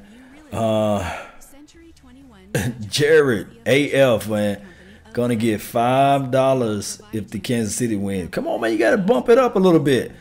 You should at least get 50 or 500, man, because KC looking like they the real deal. They putting pressure on the Patriots, but we're gonna see like towards the like halftime or what have you how the adjustments going to make out. But it is what it is. I got this hair, man. My facial hair grows so fast. Everybody be like, man, like you brother, my facial hair curled up and it going into my nose, it's tickling the hell out of me. Dog. Let me go in there and clip that little facial hair right here. Beard problems, man. You know. Shaved this morning. This thing grow this fast. But shout out to the little boat, man. The GOAT. Yeah, shout out to you, man. Can't wait till Uncle Mickey come out. Chris Bates, man. Shout out to you, man. I used to have a guy named Chris Bates from my hometown, NTZ, man. Shout out to you, man. Thank you for tuning in to the nation. John Wick. Long as we don't kill your dog, you're all good with me. Calvin Williamson, following the page for a long time. Chi-Town, Get Down, Chicago, West Side, man. Hey, I got a granddad, man, who was from the South Side Chicago all day, man. Windy City, the wind so cold out there, man. Sharp, he'll cut you up more than OJ, man. It's real out there in Chi-Town. I ain't gonna even lie. Cajun, Cowboy, man, shout out to you, man. LVE, he almost had that pick. Yes, indeed. He was close. Oh, they got my guy talking now. Practice film from a couple years right? ago. We were saying the Cowboys were like, we know that guy. That's why he's not here. We know that. He can't cover. Right? That's why he's not here. And they thought they were going to match him up one-on-one with Beasley, and if they weren't going to get pressure on Dak, and we can start right there, they did a much better job of giving him time in the pocket. How many times did he complete a pass when he was stepping forward, stepping into the pass, instead of backing out on his back foot and trying to throw the ball? So it makes a heck of a lot of difference. It makes a heck of a lot of difference when Zeke runs for 106 yards. And when they play man-to-man defense, as Dak said in his press conference, then I got an opportunity to pull the ball down and run because everybody's running downfield and there's no one near me, especially if they blitz and you pick it up and you get to the outside. So a lot of good things. They got the takeaways. Now that's 2 takeaways in the last 2 games. So that's starting to ramp up. As I pointed out beforehand, that team only had 11 sacks going into this game. They only had 5 takeaways. The Cowboys had 4, for goodness sakes. And now they're starting to see the ball bounce a little bit their way. But again, this will be the frustration I think everybody will face. It's like, how can they do it tonight? Can they do it next Sunday night in Washington? Because they're obviously capable, but now can you play consistently? And that was one of the things that was going around in the locker room. It's great that we did it now, but we got to do it again. We can't just keep with this teeter-totter thing, up and down, and that's how you get to 500. And I'm sure the goal is to be much better than 500. By the way, Mick, 103 points now surrendered by this defense, so that's 17 points per game. Which the coaches in this league will tell you, if I hold my opponent to 17 points, I should win. Yeah. Right? And they've done it now. In 2018 in the NFL, you have to win. So in 4 quarters, 2 of the losses, they held them to 16 points. You ought to win those games, right? Got to win those. And if you don't blow coverages the way they did against Seattle, you got a chance there too. But you got to score more than, what were they scoring? 12.3 points a game? It's got to be better than that. And they did. So things worked tonight, but again, now can you do it again? This is only the 3rd time in the last 54 games that they've scored 40 or more points. It's been a while since they did it, and I agree with what Brad said. I don't know if he said it here or on the post-game show. This was probably their most complete game since they beat Kansas City in Game 8 last year, and it was an AFC team, and you thought at that point, whoa, this team's rolling now, right? And then unfortunately the suspension hit, Tyron Smith gets hurt, and then the offense went downhill. So where do we stand with this team, Mick? Like, are we on the fence with this team, or because you try to pick out all the positives on it, but then you look back and you go, we saw some negative, and then you see this 40-point output. Where do we stand? It's too early to jump to conclusions. Too early to call them good, too early to call them bad? Absolutely. And I said before the season started, if you expected this team, I wrote it in my column the Friday before the opener, if you expect this team to get off to a 5-0 start, you're going to be sorely disappointed. Because if they play like tonight, it probably would be a 5-0 start. But my point was they may grow before your very eyes. It's a whole new receiving corps. It's a whole new tight end core. You got new guys on the offensive line without Travis Frederick in there. And they certainly did a much better job of blocking. Oh, yeah. And maybe it was the way Jacksonville thought they should play defense. Are their coaches going to get roasted when they get back to Jacksonville, tomorrow? whatever they decided, it wasn't working. But I think the Cowboys had a lot to do with it, how they played well and played complementary football where the defense played well, they got some takeaways, they took advantage of them. Brett Mayer, I don't know. I mean, he's got to miss one at some point, right? No, he doesn't. No, he doesn't. I mean, that's what, is it 15? He was 11 straight. He made 3 or 4 today. Come on, Mickey. Uncle Mick, come on, Mick. It's 14 or 15 straight, right? Field goals. He missed the first one, and that's it. Every one since. And every one of them since. Very eerie, similar to what Dan Bailey did, right? He missed the first one in week 2 against the Niners. I gave him redemption in the overtime, and then he went on.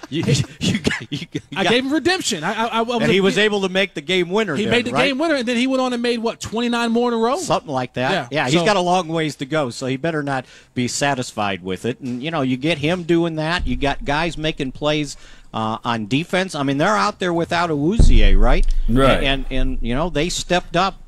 Jordan Lewis did a nice job in the slot. They weren't perfect. Anthony Brown did a nice job, broke up a couple plays, and I was asking Byron Jones, I said, so do they give you like a half of interception for the interception that Heath got? And he goes, oh, man. He goes, that was my interception. And when I looked at it, it hit him right. I thought he tipped it, right? It hit him right square in the 31 and bounced off. He said it actually hit my helmet. Well, he's used to just batting away balls. Well, and everybody was jumping up, but at least they had broken up the pass, so you never know when something good happens when you break up a pass. And I think you just see how hard they're playing on defense. And having both Maliek Collins and David Irving out there, you also saw what the rotation was like, and they could preserve Demarcus Lawrence, who's out there playing with a bum shoulder, and they could move everybody around. They had Irving playing the 3 technique, the 1 technique, and then they were double teaming him so much inside they moved him out to defensive end there in the about the 4th quarter, and he said they were still chipping to me. He goes, inside they were sliding me, and then they were chipping me outside, but other guys were able to bust through. Randy Gregory gets his first sack. And so as long as they keep playing hard like that, and the linebackers keep I didn't see what the defensive tackles were, but I bet Jaylon and Van Der Esch probably double digits again. So if you can, Sean Lee may start having a complex. They've won 2 games without him out of 3, and they might just say, you know what, just go sit another game, take the bye. And then when we come back from the bye, you'll be ready to go. Thank you, Mickey. Okay, see you guys. Mickey Spagnuolo, DallasCowboys.com. Shout out to Calvin, man, for making the donation to help grow the nation. That's what I'm talking about. 15 minutes could save you 15% or more on car insurance. And, man, everybody running to their way. USAA insurance. Yeah, so, hey, this is the thing, man. That's what I'm talking about, guys. Making the moves down the field, throwing the ball methodically, moving the ball with Ezekiel Elliott, and then hitting the wide receivers and able to catch the ball. Look, as much as I like this wide receiving core, we got a bunch of guys that's undrafted. Deontay Thompson, undrafted. Alan Hearns, undrafted. Cole Bees doing his thing, undrafted. Can you imagine if we had one of those guys, those supreme type of guys that can catch the ball within space? Of course, we saw what we saw with my guy Michael Gallup. But this thing is still far from over with. We seeing some growth with Dak Prescott looking down the field. It's still his 3rd year, going into his 3rd year. So what we have to expect from him, if we have to lower it a little bit, because we're trying to put him on platforms that he don't belong, like the Pat Mahomes of the world, Carson Wentz, and of course we want to talk about the other guys that's out there that's making moves out there. But Dak Prescott is still holding his own. I don't think that there's no other quarterback right now that's drafted after him making moves. And then on top of that, this team looks like we are locked, loaded, and ready. All we have to do is just match these wins together. If we went for it last game, 4th and 1 or 3rd and 1, whatever it may have been, if we would have got that, this team would look totally different if we was able to pull out a win from that game. If we was able to pull out a win from Seattle Seahawks, this team would be a totally different team. My thing is now, if we can win these division games like we did in 2016, the only team that we lost to was the Giants. I think we got the Giants nailed to right. I think that we are better than the Giants. I think that we can figure out a way to beat them. I guess we'll play the next game at their turf. Then we're going to have to go into the Redskins and we'll see what they're going to do. I know one thing. Right now, Our only issue is a little bit with the running quarterback. We saw how we had those little problems a little bit with our ends crashing down, getting upfield with those running quarterbacks. So although Alex is a running quarterback, I think his arm is lesser of the Watson or lesser of the Cam, and lesser of the Russell Wilson. So I think we still have a chance, guys. So all we have to do is stay focused and just still be formidable just a little bit to see what we can do about these teams. As one of those. Still commercial with 105.3 The Fan. Shout out to Ari. He's on Phantom. Go follow his page. We have to figure out a way to show love and support to everybody. Like Mark Holmes of the World. Follow his page. Follow Vach Lombardi. Follow Big Game James. Silver and Blue Nation. They on my Facebook. Follow their pages. The Dallas Prospect. Every legend was once a prospect. Don't forget to follow their pages too. Guys, all we have to do is just reel all this stuff in, reel all emotions in. Guys, I always want to say this too. I really want to say this. Just lay off of Dak Prescott. We understand that he's not going to make every throw that you want him to make, but he can win games. Interception. Pat Mahomes passed his second interception of the year. It looks like number 54 got a convoy. Yeah, they finna to score. They finna to score. So I'm looking at the game over here. Pat Mahomes versus not the Philadelphia Eagles, but the New England Patriots. But there is flag on laundry out there on the field. So this is the thing. If we can figure out a way to reel in a nation, just imagine if all the negativity that you guys have of Dak Prescott, if y'all reel that back and y'all support the man instead of dogging the man. Some of that stuff is something about positive energy that you can move this thing around and say, okay, you may not win every game like you want to, but you can win some games with his legs.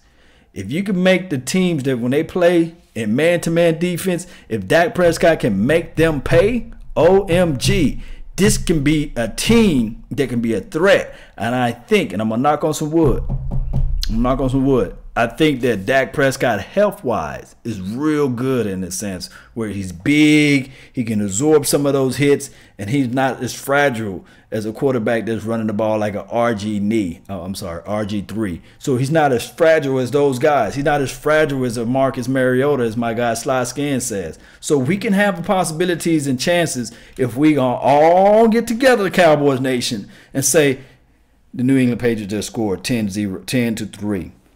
They the for real deal, man. So if we can figure out a way to move everything positive towards this young quarterback, and then we can surround weapons with him down the line, this can be a team that we can take us real far into the National Football League as far as playoff chances. Because I really think that if we playing good like this at home, oh my goodness, if we can figure out a way to get to the playoff, and it so happened to be in Jerry's world, man, think about that, guys. Just think about that. Because all you need is, if you win in the NFC East, and then trust me, the LA Rams looking good right now. They beat the team in the cold weather. So my theory and analogy about cold is it's gone from here. But if we can figure out a way to sneak off in that playoff and get home games in the playoff, all you really need is 3 or 2 games in the playoff. And this is good from there. Let's see what 105.3 The Fan. I hope they got the Ezekiel Elliott interview up. After the game. Zeke, it's like you guys made a statement. Y'all against the wall, but y'all came out 40-7 against a very good Jacksonville team. How did it feel out there? It felt great. This game showed me what we're made of. Backs against the wall. Can't go down too far. We can't. It's not an option. And this team knew it. We knew it going into this game, and we knew what we had to do. We knew they had a great defense, but, we're a great offense. We're good players too. And so, we just had to go out there and get that win, and we did that. It was all systems on all sides of the ball, but let's start with Dak. It seemed like it all started with Dak. Dak was doing everything out there. Dak's an incredible player. He's probably tired of hearing every week, all you got to do is stop Zeke and you'll beat the Cowboys. No, that's not what it is. Dak's a great quarterback. He's one of the better quarterbacks in this league. And he showed that today. He came out there, he led us, and, he led us to that win. And you had 25 touchdowns. I don't know if you realize this. There's no Cowboy that's had 25 rushing touchdowns this fast. That's like a record. Does that feel anything special? I know you prefer the wins over the stats. It's definitely special when you think about who the Cowboy running backs were. You think about the lineage of the running back position for this franchise, and I mean, there's a lot of great players, and just honored to even be able to be mentioned with those guys, and I mean, I really don't even deserve to yet. So I mean, just honored to be mentioned with those guys, but we gotta keep going. We got a lot of football left. Finally, I got to ask you about your health, because everybody knows you get banged up, but you keep on jumping up and hitting the hole hard. How do you feel physically? I feel great. I feel great after this game. I came in the game with a couple nagging injuries. Didn't re-aggravate any of them. I feel good. I don't feel beat up. So, I mean, that's a +2 going into next week, and then we get that bye week. So there you go. Congratulations, Zeke. All right, thank you. All right, Zeke Elliott. Yeah. Chris Arnold right here on the Dallas Cowboys Radio Network. It's worth mentioning again, Jesse.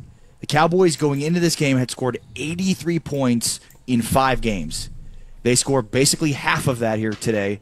Score 40, put 40 on one of the best defenses in the NFL. I mean, that's incredible. Half of their entire offensive output in 5 games in 1 game. One game. We've talked to Brad. We've talked to Mickey. We've talked to callers. We've talked some to drunk people in the front row here at the Miller Lite Club. We talked to a bunch of reporters in the elevator. No one had an answer for this offensive output today.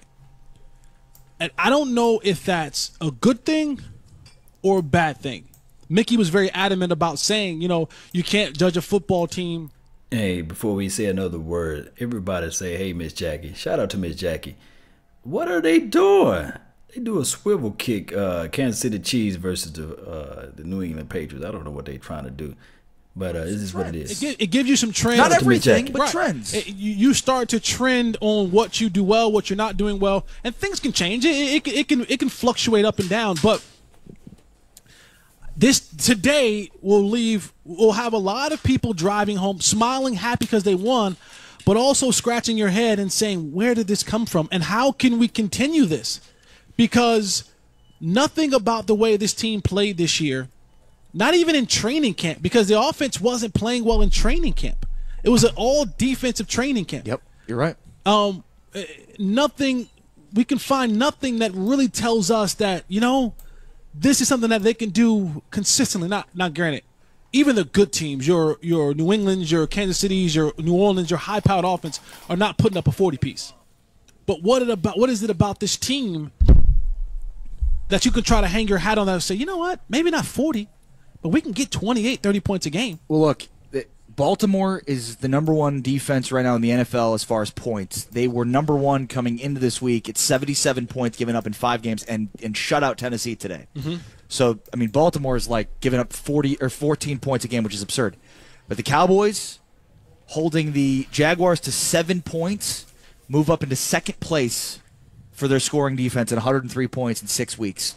The Titans, who gave up 21 in that loss to Baltimore, are 3rd with 107. So, I mean, they have the #2 scoring defense. So they've had some bad weeks on defense, especially that last win against Detroit stands out.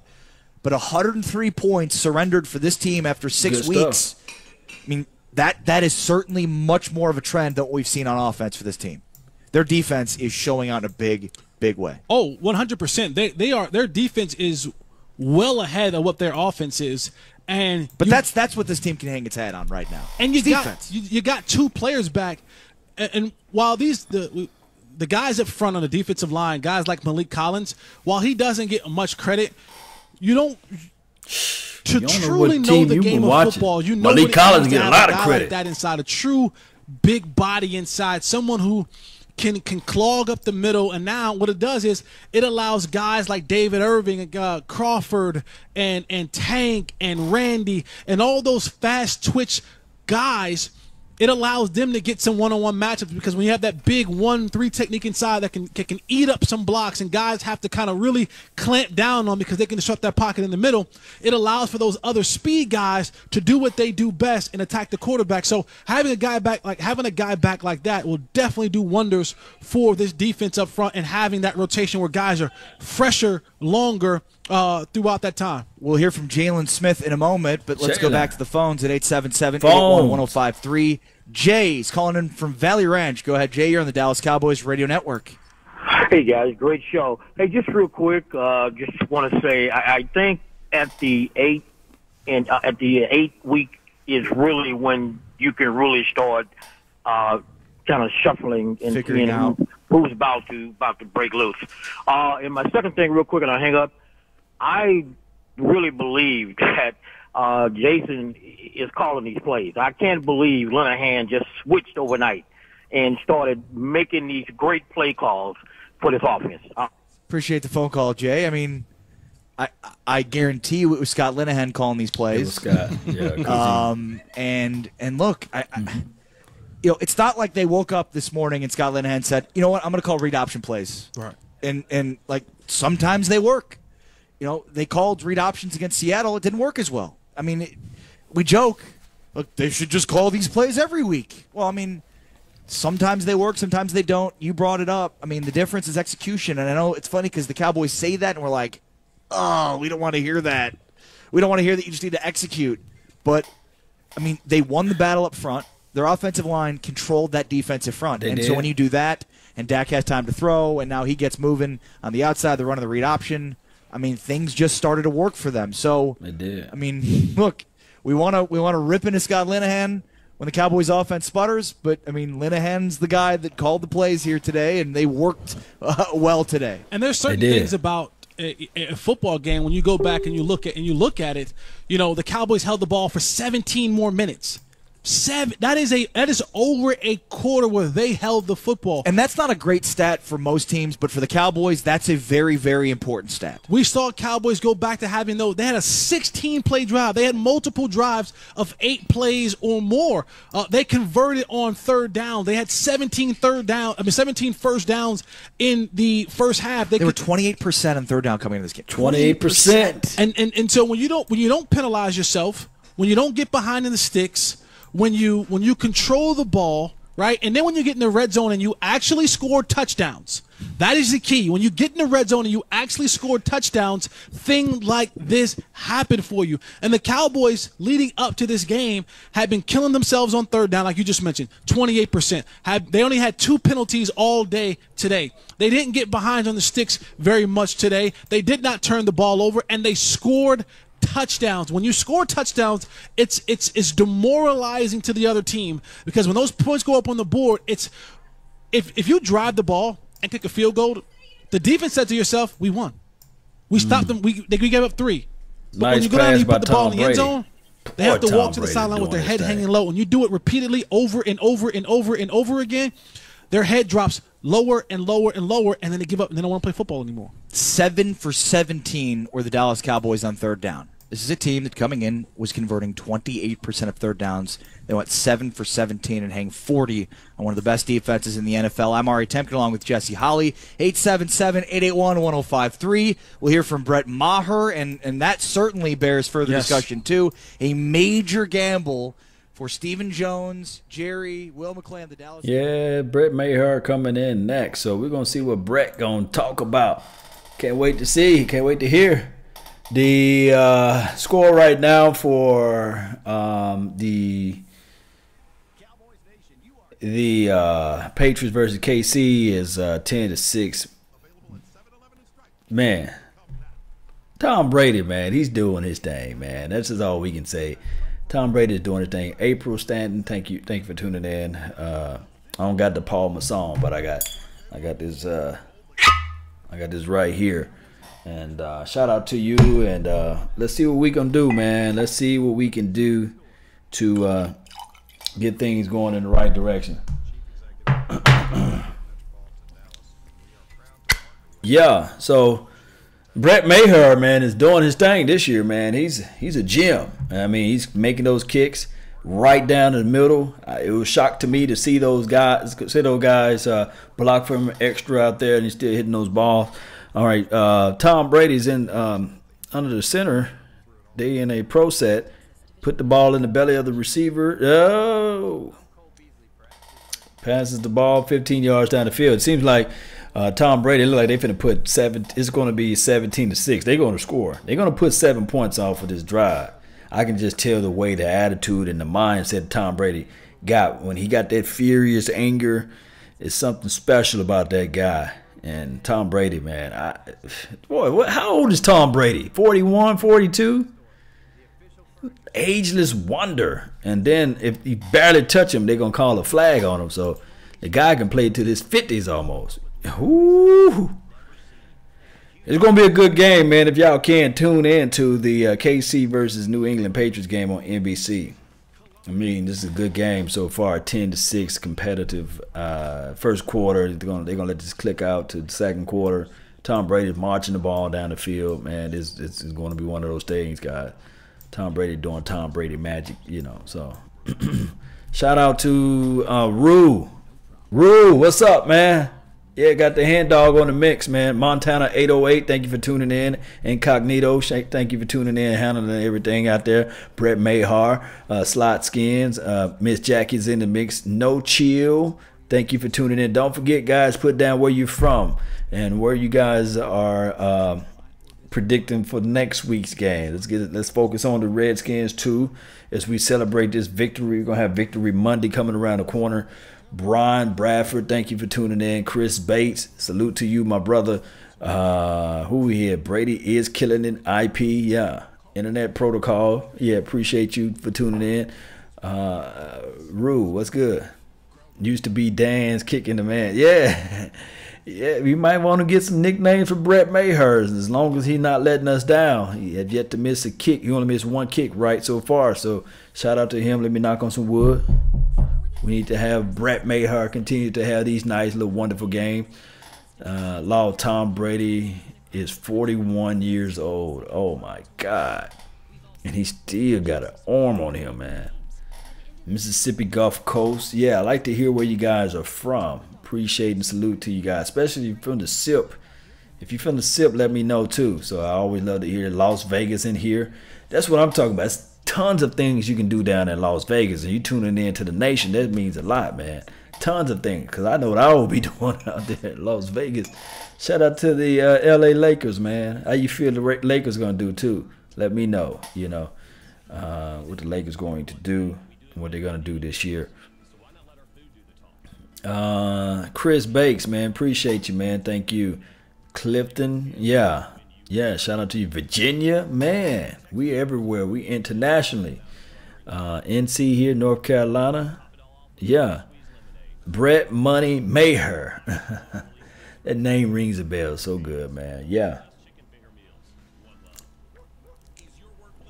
Tex-Mex, yeah, San Antonio, Texas. There you go. Yeah, I heard Cowboys Nation, we run San Antonio. And they talking about bringing the Raiders there. They was like, nah, nobody would go to the games because there's so much silver and blue nation down there.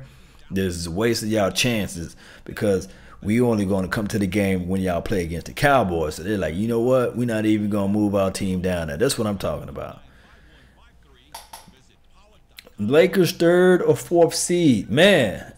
Hey, I'm not a big on LeBron James fan, but when he came to my Lakers, I said, oh, my God. I got to start rooting for the man. The Patriots just got a first down. Patriots look like they in threat of scoring. Shawnee Michelle, I had him high on my draft board, too.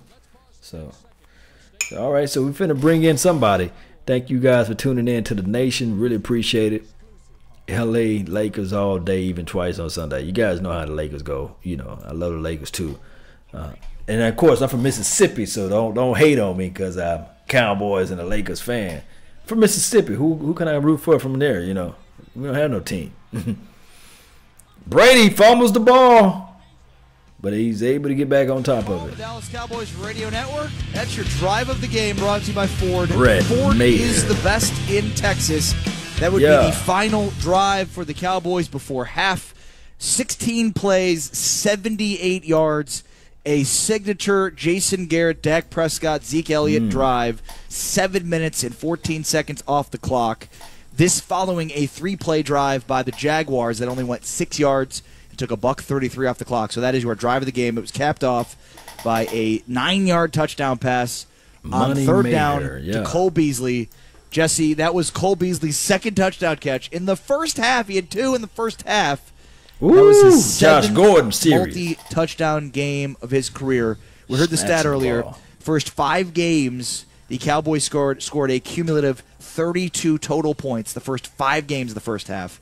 They had 24 in the first half tonight against the Jacksonville freaking Jaguars defense. The question that you have to ask yourself is who is the real Cowboy? Is the real Cowboy the one that we saw 5 games prior to this who scored 32 total points in the first half? Or is the real Cowboys the one that we saw put up 24.5? And these are the questions that we'll continue to ask ourselves all week until we see a consistency from the Cowboys offensively. Defensively, they're set. Elderman is something nice, I think you know man. what they're going to be defensively. And it's funny, and I'm not picking or trying to break down Mick's kind of. We don't know anything. We don't know anything. But we call the defense great. So wait a second. Now you can't have it both ways. We can't say that the defense is great, right? When you can say that we don't know anything. Well, we don't know anything. You can't if we can't call this offense what it has been in the first 5 weeks, which has been stagnant, which has been way behind, which has been deplorable in some aspects. Then can we call this defense great after 5 weeks? I'm just going from the premise of what was given to me. Right. It's convenient to say, well, let's wait and see what we have on offense when consistently they've not been very consistent, but then also say, but this defense is great because, like, the trend is the defense is great, the offense is inconsistent. And 83 total points in 5 games. They score 40 week 6. So you're right. So that's my only which question. One's the anomaly? Which one is the anomaly and which one is the true person? 40 points against one of the best defenses in the NFL doesn't erase what we've seen on offense for 5 previous weeks. Yeah. It doesn't. It can't. If you have 2 eyes and a brain, what we saw this is why it is the head scratcher, because we saw what we saw leading up to this game, and if there is a person who said that the Cowboys would score 40 points tonight, I will cash out my bank account. I will cash it out. Now, you may only be able to afford a Happy Meal, but when I'm cashing you out my bank account with, no one thought 40 points. We all were saying this is going to be an offensive struggle. 9-6 game. This is going to be an offensive struggle. Because why? Because prior to this game, we saw this offense be stagnant. We saw this offense, to be frank, it was sorry. It was sorry. It was laughable that we were marching out professional football players to put up 16 points a game. And so that's why I have to ask the question, well, which one is which? Is it this or is it that? But you can't say that we can't call this what it is in the first 5 or 6 weeks. But on the flip side of the ball, we can call that what it is after the first 5 or 6 weeks. That's all I'm saying about that. We have to be consistent on both sides of the ball. 877-881-1053. Dom's been holding on from Oak Cliff. Go ahead, Dom. You're on the Dallas Cowboys Radio Network. Hey, guys. Don't want to take up too much of your time. That Mahomes, boy. Yeah, I don't know what that was. Yeah, okay, Dom. Whatever. That's an interesting call. 877-881-1053. Don't be dumb. Let's go to Cameron. Don't be dumb like Dom. Let's go Cameron in Fort Worth. Go ahead, Cameron. You're on the Dallas Cowboys Radio Network. That guy was special. Hey, guys. I wanted to lift up an unsung hero, somebody who's been an underdog his whole career. When Travis Frederick, the best center in the NFL, went down, I thought we were going to be screwed, just like our situation with Chaz Green last year. And this dude has held his own against some of the best defensive lines in the NFL. And I every time I see Dak take a snap, I see a lot of space right in front of him. So just want to lift up Joe Looney. Not only has he been formidable, he's been good. Appreciate the phone call, Cameron. And look, shout out to Nick Blue, man. Thank Joe you for tuning Looney's in. Montana limitations are only based on how good Travis Frederick is. Like, Travis Frederick's the best center in the game, arguably. So the only limitations that Looney has is he's not the best center in the game. Yeah. So the communication, the knowledge that he has playing alongside Zach Martin, like, those are things he can't have. But is this the best offensive line in football like it was in 2016? No. But my guy Vaj Lombardi, man, he's in the chat box. He said, hey, tell the 105.3 the fan people to stop watching his videos and taking his comments, because they do sound echoes of Vaj Lombardi. So it is what it is. It starts with that offensive line. You're right. Doski, woski, peesky, whisky. Prescott a lot of time implied to set in the pocket. And the thing about Cole Beasley with his routes, sometimes they take a little time to develop. He'll have some whip routes. He'll have some return routes. And some of those routes take a little bit of time to develop. The option routes, they're not always those quick hitters. He needs sometimes, the deep crosses. Those routes need time to develop. And against this defensive front that they played against the Jacksonville Jaguars, most quarterbacks didn't get much time to allow routes to develop. Today we saw Dak Prescott have some time for routes to develop, and for him, like Mick was saying earlier, to step into throws. He wasn't backing away and kind of shooting fadeaways out there. He was being able to step in and drive the ball and follow through without guys in his face. And that's a huge credit to guys like Joe Looney and Tyron and L.C. Collins, all those guys, because this line has taken a step back from what it once was. But like you said, Ari, it's down the list of things that are going wrong with this offense.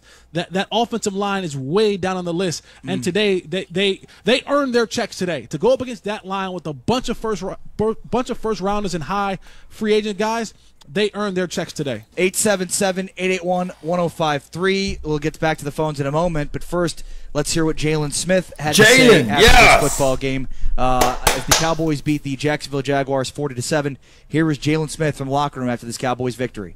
Jaylon Smith, that was a complete victory. How did it feel out there? You all healthy? How does it feel? Man, it feels great. It feels great. Anytime you get a chance to get a victory. What was the biggest play in that game to you? I mean, it seemed like from start to finish that you guys were on it. Man, just getting a chance to go out there with some chemistry and camaraderie, get a chance to make a couple plays, and this is a great team win.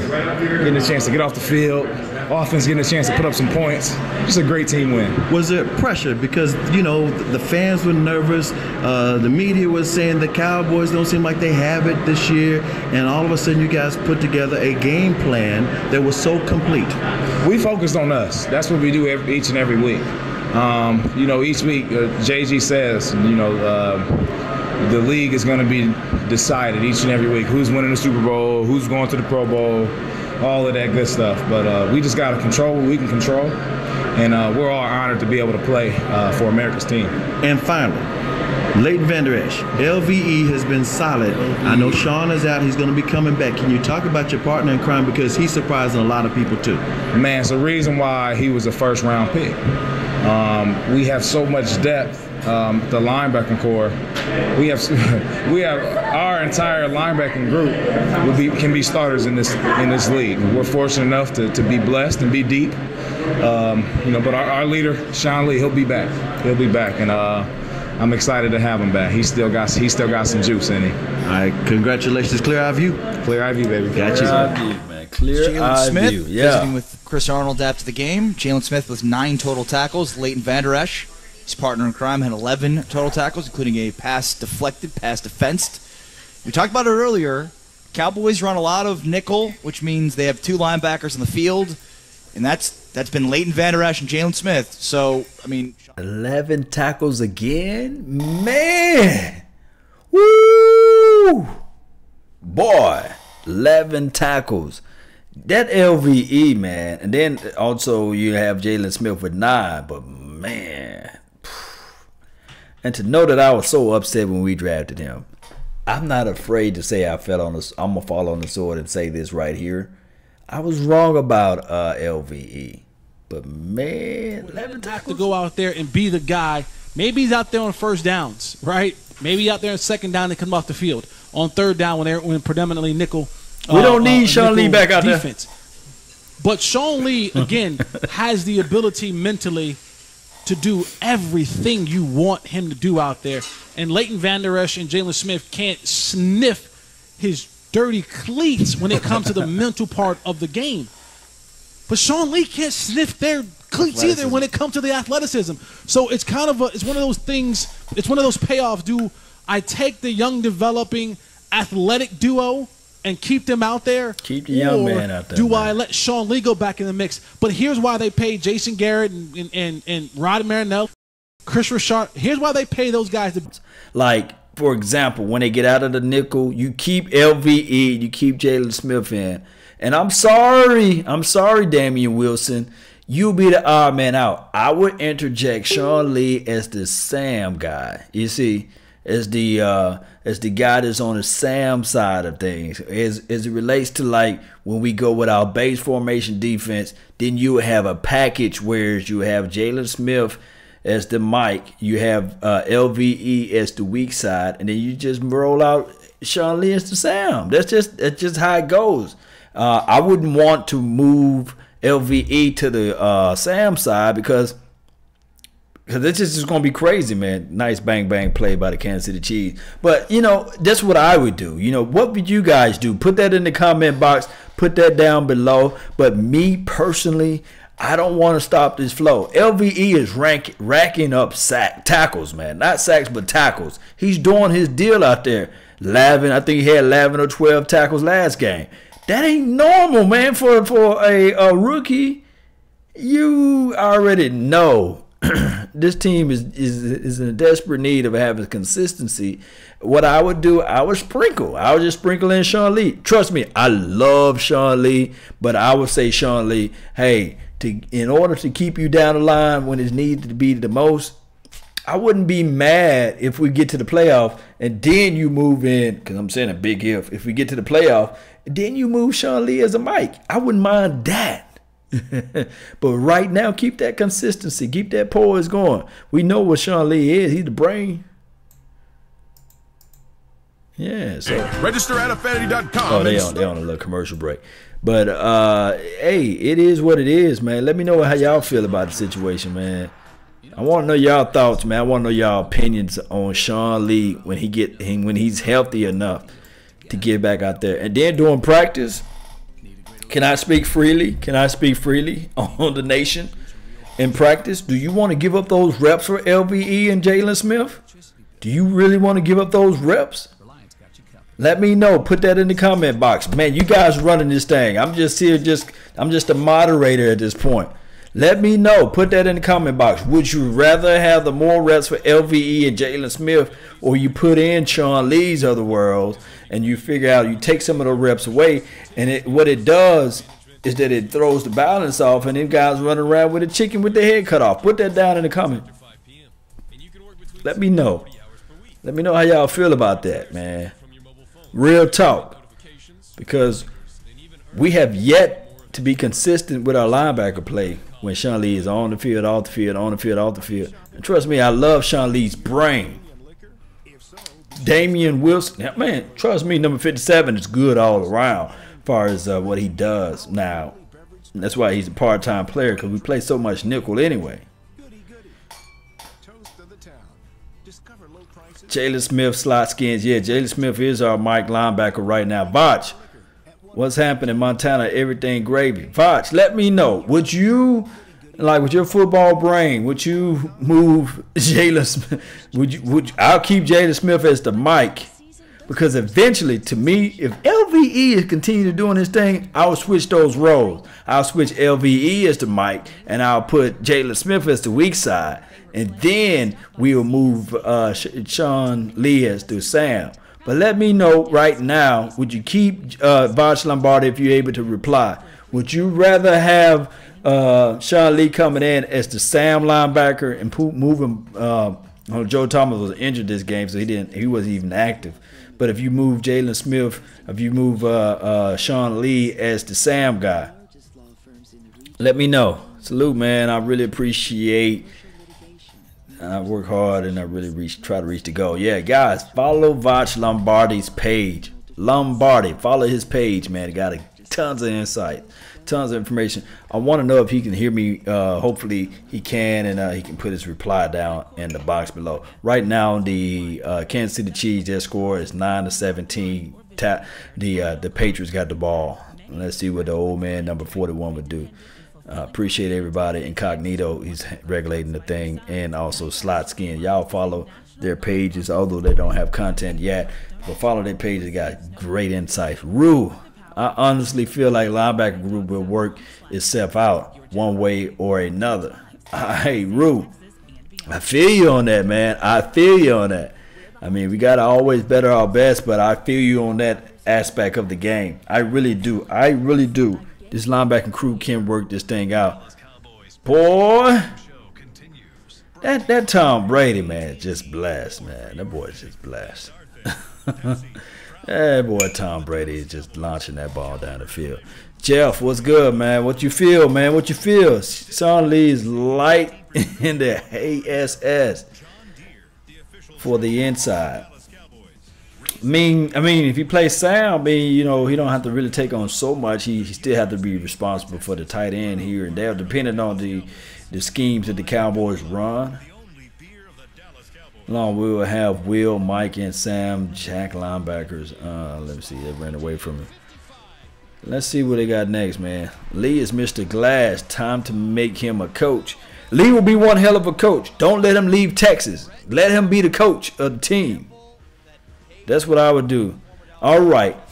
So I'm going to read what Voch Lombardi says out here, man. He commented, man. And shout out to Voch, man. I'm talking about a brain of NFL stuff, man. He said LVE is racking up tackles because he's the wheel. He runs and clean you, and he don't want Sean Lee dealing with those strong side. Just rotate LVE, and Sean Lee ain't trash. Just give him, you just get hurt.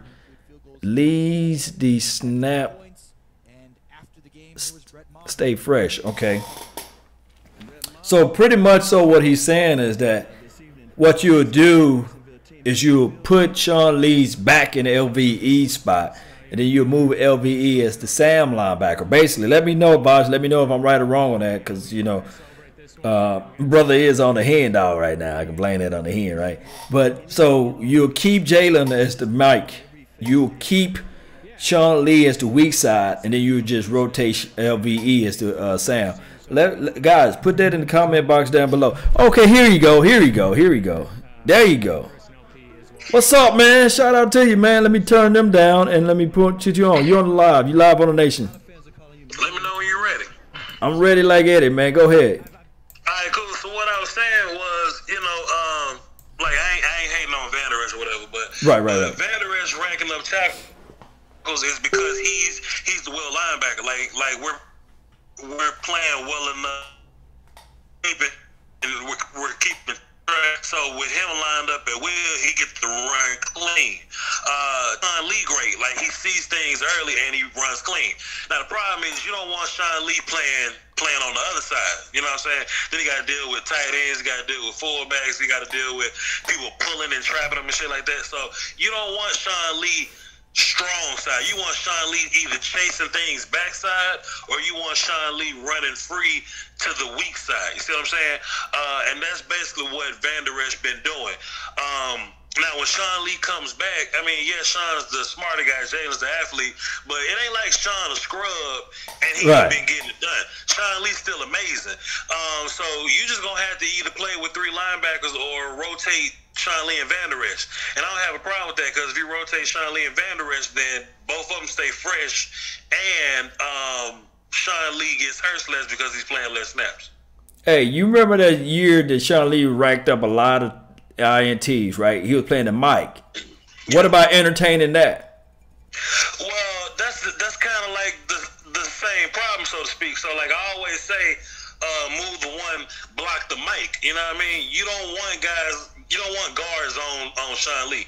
Like the last time Sean Lee played Mike, Zach Martin hurt him at practice. You don't want that.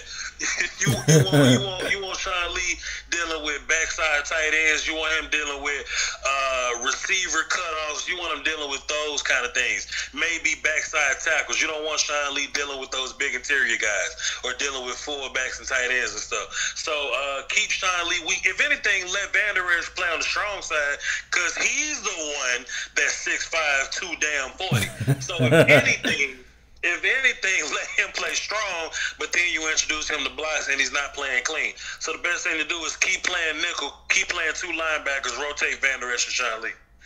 Damn, man, you let me down. You putting me right in place right now, because yeah, if I really think about it, you know, if you look at LVE as a strong side. Right now, we like LVE because he's playing clean right now, right? Yeah, because he's playing clean. running free. He's not really the focus. He's just dodging those backside situations. I'll do a film session on it, but he's dodging those backside situations. You don't want LVE dealing with some guard coming off a 3-tech hitting him square. You want guys running to him like a sort of at an angle. You don't want guys hitting him straight up. That ain't good.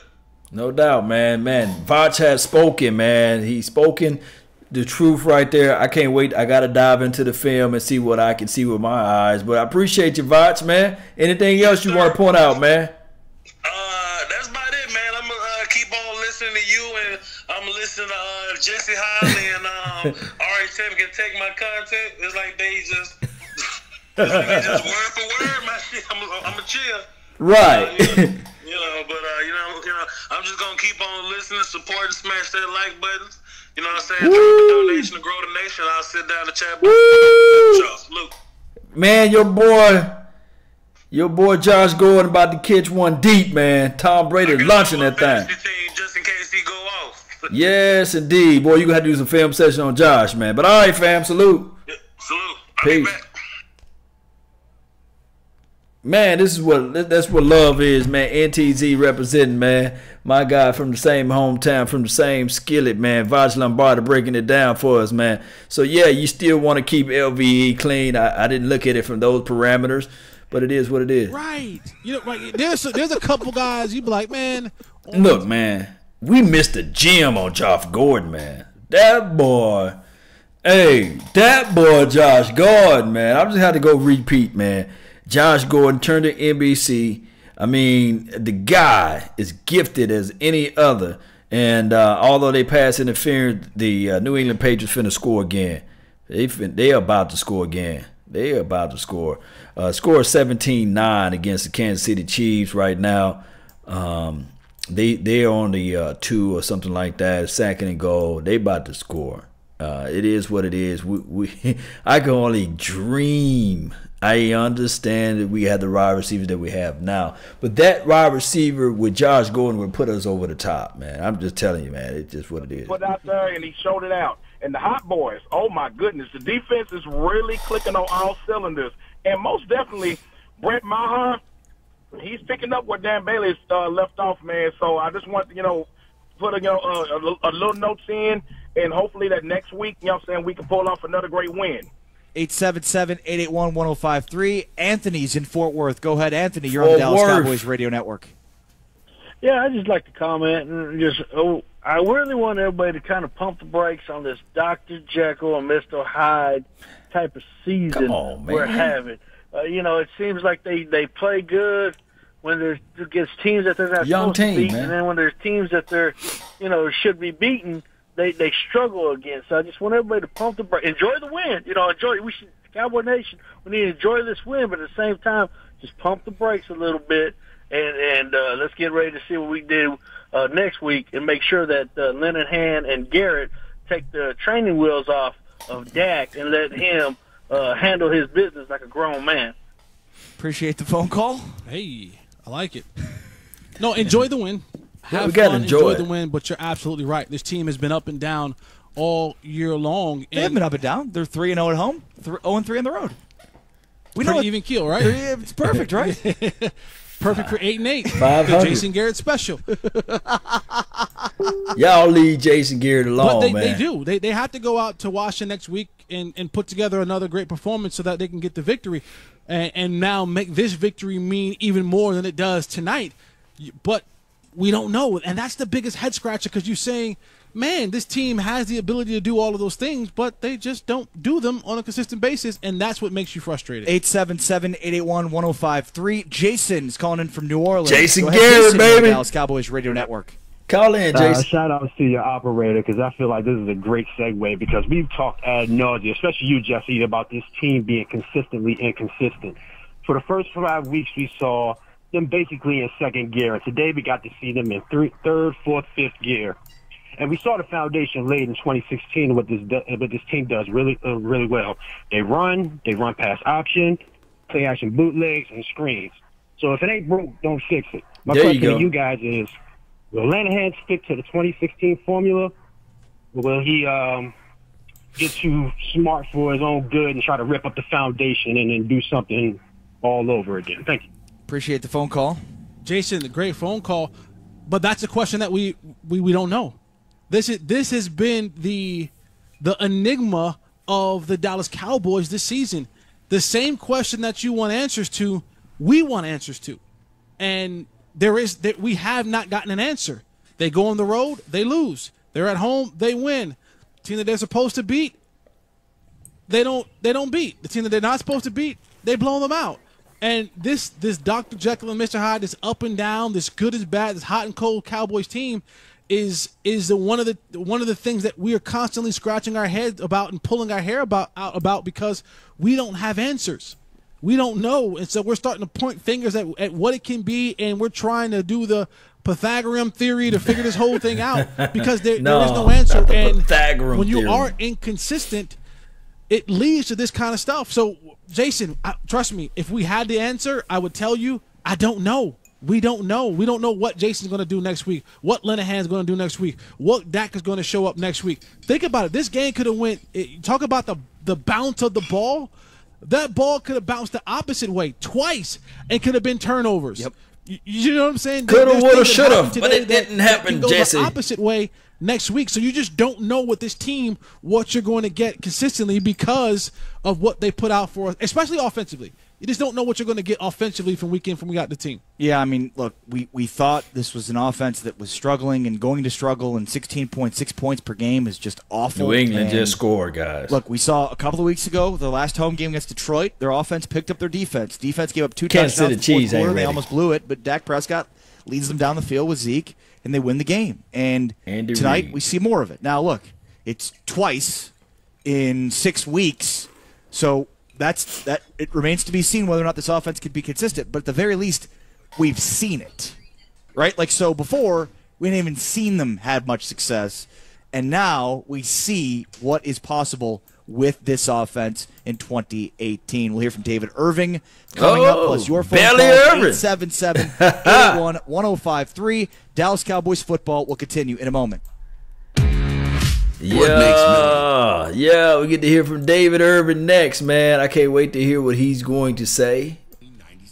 Nose rings, nipple rings, everything and all. We're going to hear what David Irving had to say. Shout out to Voch Lombardi. He's saying he's back into this thing. Appreciate you guys. Go follow Voch Lombardi, V-O-C-H Lombardi. That's where the party at. So let's get this thing. Amrit, thank you for tuning in. Rue, what's good with you, man? Thank you for tuning in. Brian Sharper, thank you for tuning in. Tom Landry, Mati. Yeah, appreciate you. Curious, 112, thank you for tuning in. Can anyone argue with this guy? Who are you talking about, Curious 112? No chill. What's good? Never underestimate the stupidity of the Bengals. They will be showing right now the Texans. Texans won today, and they barely beat the Bills. And last week we can say we could have won that game. So Texans right now, everybody high on their sauce, but it's still cool. Don't get it twisted.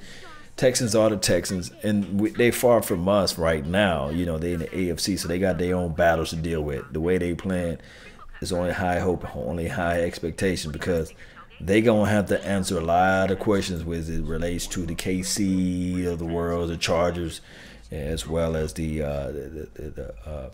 Patriots and some other team, the Steelers and the Bengals. They got a lot of things to eat. But shout out to the Texans. I love to see Texans do well. So Incognito, thank you for tuning in. What you got? I was hoping the Rico would get a touchdown maybe next time. Yeah, maybe Rico would have caught that ball that bounced off of the body or the arms or the hands or the fingers of was it 89 or Swain? I think it was 89, Jarwin. Jarwin had the ball right over the shoulder. It was like right there in his mittens, and the ball bounced off. Philly Cowboys 76. He says, I love and appreciate everything you're doing for the Cowboys Nation from North Carolina. Salute, man. I appreciate you, man. Thank you for holding it down from North Carolina. Repping silver and blue all day, man. I really appreciate that, man. That's what we got to do. Still rep this thing. Cowboys is the top 5 or possible top 3 in defense. Right now, on scoring defense, they're number 2. Only team that's ahead of them is the quote unquote Baltimore Ravens. And one can argue who the Ravens have played yet. They haven't played anybody. So shout out to us, man, on that. We could end this thing being number 1. If this defense gel together, man, it may be something medieval, man. It'll have me playing my 300 music, man. Yes, indeed. You guys know how it goes when I play the 300. And remember, you're listening to nothing but the bass of hits and oldies magic. We gonna get this thing going one way or another. This is your brother from another mother, no other. Don't look like Danny Glover, but I keep it cool with you guys, bruh. We gonna get this thing going. All right, Mahomes. Let's see what he gonna do. 24-9. Seems like Mahomes is folding up like a lawn chair right now. We're going to have Mahomes to step it up. Texas kid, come on, do the thing now. Don't let them people punk you out there in New England. Don't let them flag whoop you either. So I can't wait to hear this next interview. Law, the Dallas Cowboys offensive line ranked number 2 in the NFL. This is from Slot Skin. I'm telling you, this guy is a statistician. I took statistics in college. I weaseled my way through there. I managed to pass that class. But look, I don't know what your major is. I don't know what college you went to, but you need to do that some way, one way or another. I'm an econ major, so you know how that go, right? Did a lot of statistics, and you be on the money, man, with it. Whether you're Google Fingers or just knowledge of the game is good, man. I really appreciate you with all the knowledge, man. Putting it in the chat box. Oh, Perry Locke said, "Long, nothing but love.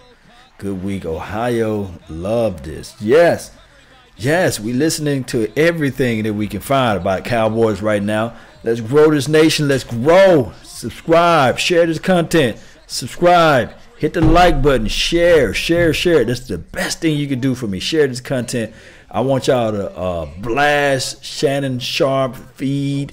Blast Skip Bayless feed. Blast anybody feed that hate the Cowboys. Blast them with Cowboys content. That's what we got to do. Yes, indeed. Let's see what they're talking about now. They back from their commercial break. And then it was only outdone by Jordan Lewis's ridiculous attempt to stay in bounds and recover the fumble, which he did. Impressive game. Impressive J-Lo. Johnny on the spot, Jalen Lewis. That's 2 weeks in a row he recovered a fumble. But that's what good players, they have a nose for the football. They're around the ball. They're making plays, diving for the ball. That was a highly athletic play by Jordan Lewis. But that's what great defenses do, right? You have guys who are athletic. You have 12.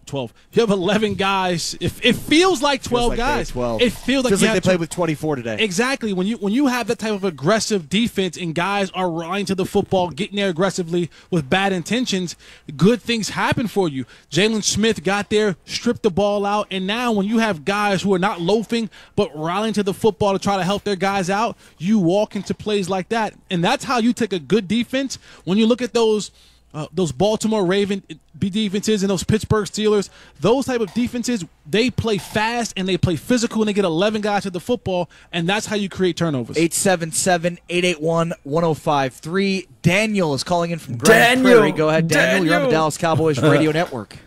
Hi, guys. Hey, congratulations on the big win for the Cowboys. My question is, with the NFL draft deadline approaching, do you see the team... Trade. Draft is over. Trade deadline. Yes. That Mahomes on. You see My the God. Cowboys picking up a couple of offensive player or two, like a veteran tight end or another wide receiver or something like that. Appreciate the phone call, Daniel. I asked this during the game to Jesse Holley. I said, go make a trade for Demarcus Thomas.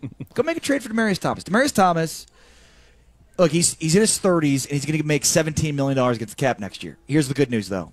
He's going to be cut by the Broncos because it's only $3.3 million as a cap hit if you cut him before the league year starts next year. So, call up Denver. Hey, Den, we have a 6th-round pick for you. I mean, Demarcus Thomas is a guy that's put up at least 900 yards with a mess at quarterback with the Denver Broncos. So I'm normally not the make a trade at trade deadline guy because it's very difficult, especially in a sport like football that it demands cohesion, to bring in a guy at the trade deadline and have him make an impact. But Demarcus Thomas is a guy that seems to be available and could be a difference maker, and it's a low risk potential even if you trade a late round pick for him and he's a 1-year rental. Now when you asked me that question, what was my response? You remember? No. I mean, basically your response was no. I said, and do what with him? You trade for him and then do what with him? Because you're telling me throw him the ball? Put him at the X? We don't throw the guys that we have the ball here now. Come on, Jesse. Come on, Jesse. Receiver to the mix. And here's the thing: before this game, I'm gonna let you make it. Go get Demarcus Thomas. Before this game started today, there was not one Cowboy receiver in 5 weeks of football. Hear me, Ari. There wasn't one receiver that is Pat getting Mahomes paid by the Dallas Cowboys right now. after 5 weeks of work who had over 200 yards. Ooh, that Pat Mahomes. Leaving this game, there's only one receiver that is getting paid by the Dallas Cowboys who has over 200 yards. Cole Beasley. Before this game started, after 5 games, your quarterback had 961 total passing yards. Now, I went to North Carolina, and I'm not the greatest person in math.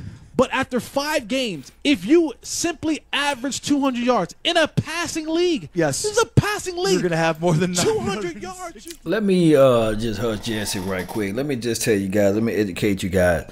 Deontay Thompson, when was he drafted? He was never drafted. He was undrafted. Allen Hurns, when was he drafted? And then I told everybody before the game, before the year started, that, hey, Allen Hurns plays the same position that Cole Beasley is playing. So you move him to the outside. We saw the inefficiencies of Allen Hurns. So he's undrafted too. And then on top of that, if you throw in the fact that, yes, one can argue the fact that T. Will is our guy that we drafted. Trust me, he's not out there. He got a broken foot, for crying out loud. He's IR, and he didn't beat out those guys. So, of course, you're not going to have these gothy numbers that anybody have out there in the league right now. The only person that's making plays with Cole Beasley. And guess what? He's undrafted. So if you look at everything from a different view of things with these wide receivers, not making excuses, but I can finally say it now since we won, is that we don't really have any playmakers as wide receivers. You put this same core of receivers on any other 31 other teams out there, then let me know what would they be playing. They'd be average at best as your 3rd or 4th guy. None of these guys are your second. It would look like it's going to be picked off. It's picked off. Pat Mahomes did his deal, but it's picked off. But it is what it is, guys. Let's not try to say this wide receiving core is the best thing since sliced bread. Of course, one can argue the fact that Tavon Austin is a first-round draft pick, but we already know that he was utilized as a gadget type of guy, and then he was also guarded as one of the running backs on the team. So he's not even as the actual wide receiver. So let's speak with facts opposed to just speaking with emotions. Now, Dak is still missing a lot of receivers. Come on, man. What is this dude talking about? A lot of open guys, and I'm thinking he's having a confidence or a mental issue with his play this year. What do you guys think? Thank you for the call, Daniel. Dak Prescott, 17 of 27, 183 yards and 2 touchdowns. That is a quarterback rating of 94.7 and a passer rating of 107. He also added 11 carries for 82 yards and a touchdown. So see, even in today, he was still at 200. But he had 3 touchdowns. 3 touchdowns, including 82 yards to the ground. Even in a 40, okay, stop. He passed the ball well, though, did he not? No, he did. And I'm not taking that away from him. He passed the ball well today. He hit some receivers. He did miss Tavon Austin. He missed a couple. He had Tavon open early down the field. Oh, man, come on, man. Hold on, man. He didn't miss Tavon Austin. He was back there, but if you put it on him, that's a catch that he should be making in the National Football League. But even in a 40-point dominant win, if I told you that Kansas City... Let me go back to the Tavon Austin play. That Tavon Austin play, it was one of those things where you got a speedy receiver. You're playing against Jalen Ramsey. The worst thing that you can ever do against Jalen Ramsey versus Tavon Austin, Jalen Ramsey got like 4 or 5 inches on this guy. Believe it or not, the best thing that you can do is overthrow Tavon Austin on that particular route. On top of that, you never know what gear, what speed a 4.3 guy like Tavon Austin can do. So you always want to throw the ball a little bit over and see whether or not the wide receiver can get underneath the ball. To me personally, on that particular play, he lost track of the ball and he just couldn't find the ball out in space. It wasn't overthrown by a large margin of plays. So Tavon Austin could have burnt Ramsey, and it would have been like a whole different story. And think about this, the Michael Gallup catch, if he'd get his 2 feet down, we would be talking about a totally different game. I'm going to keep this thing positive one way or another, nation. You guys know how I get down. I get knee deep into this thing. Let's go. You're getting a shootout with the team.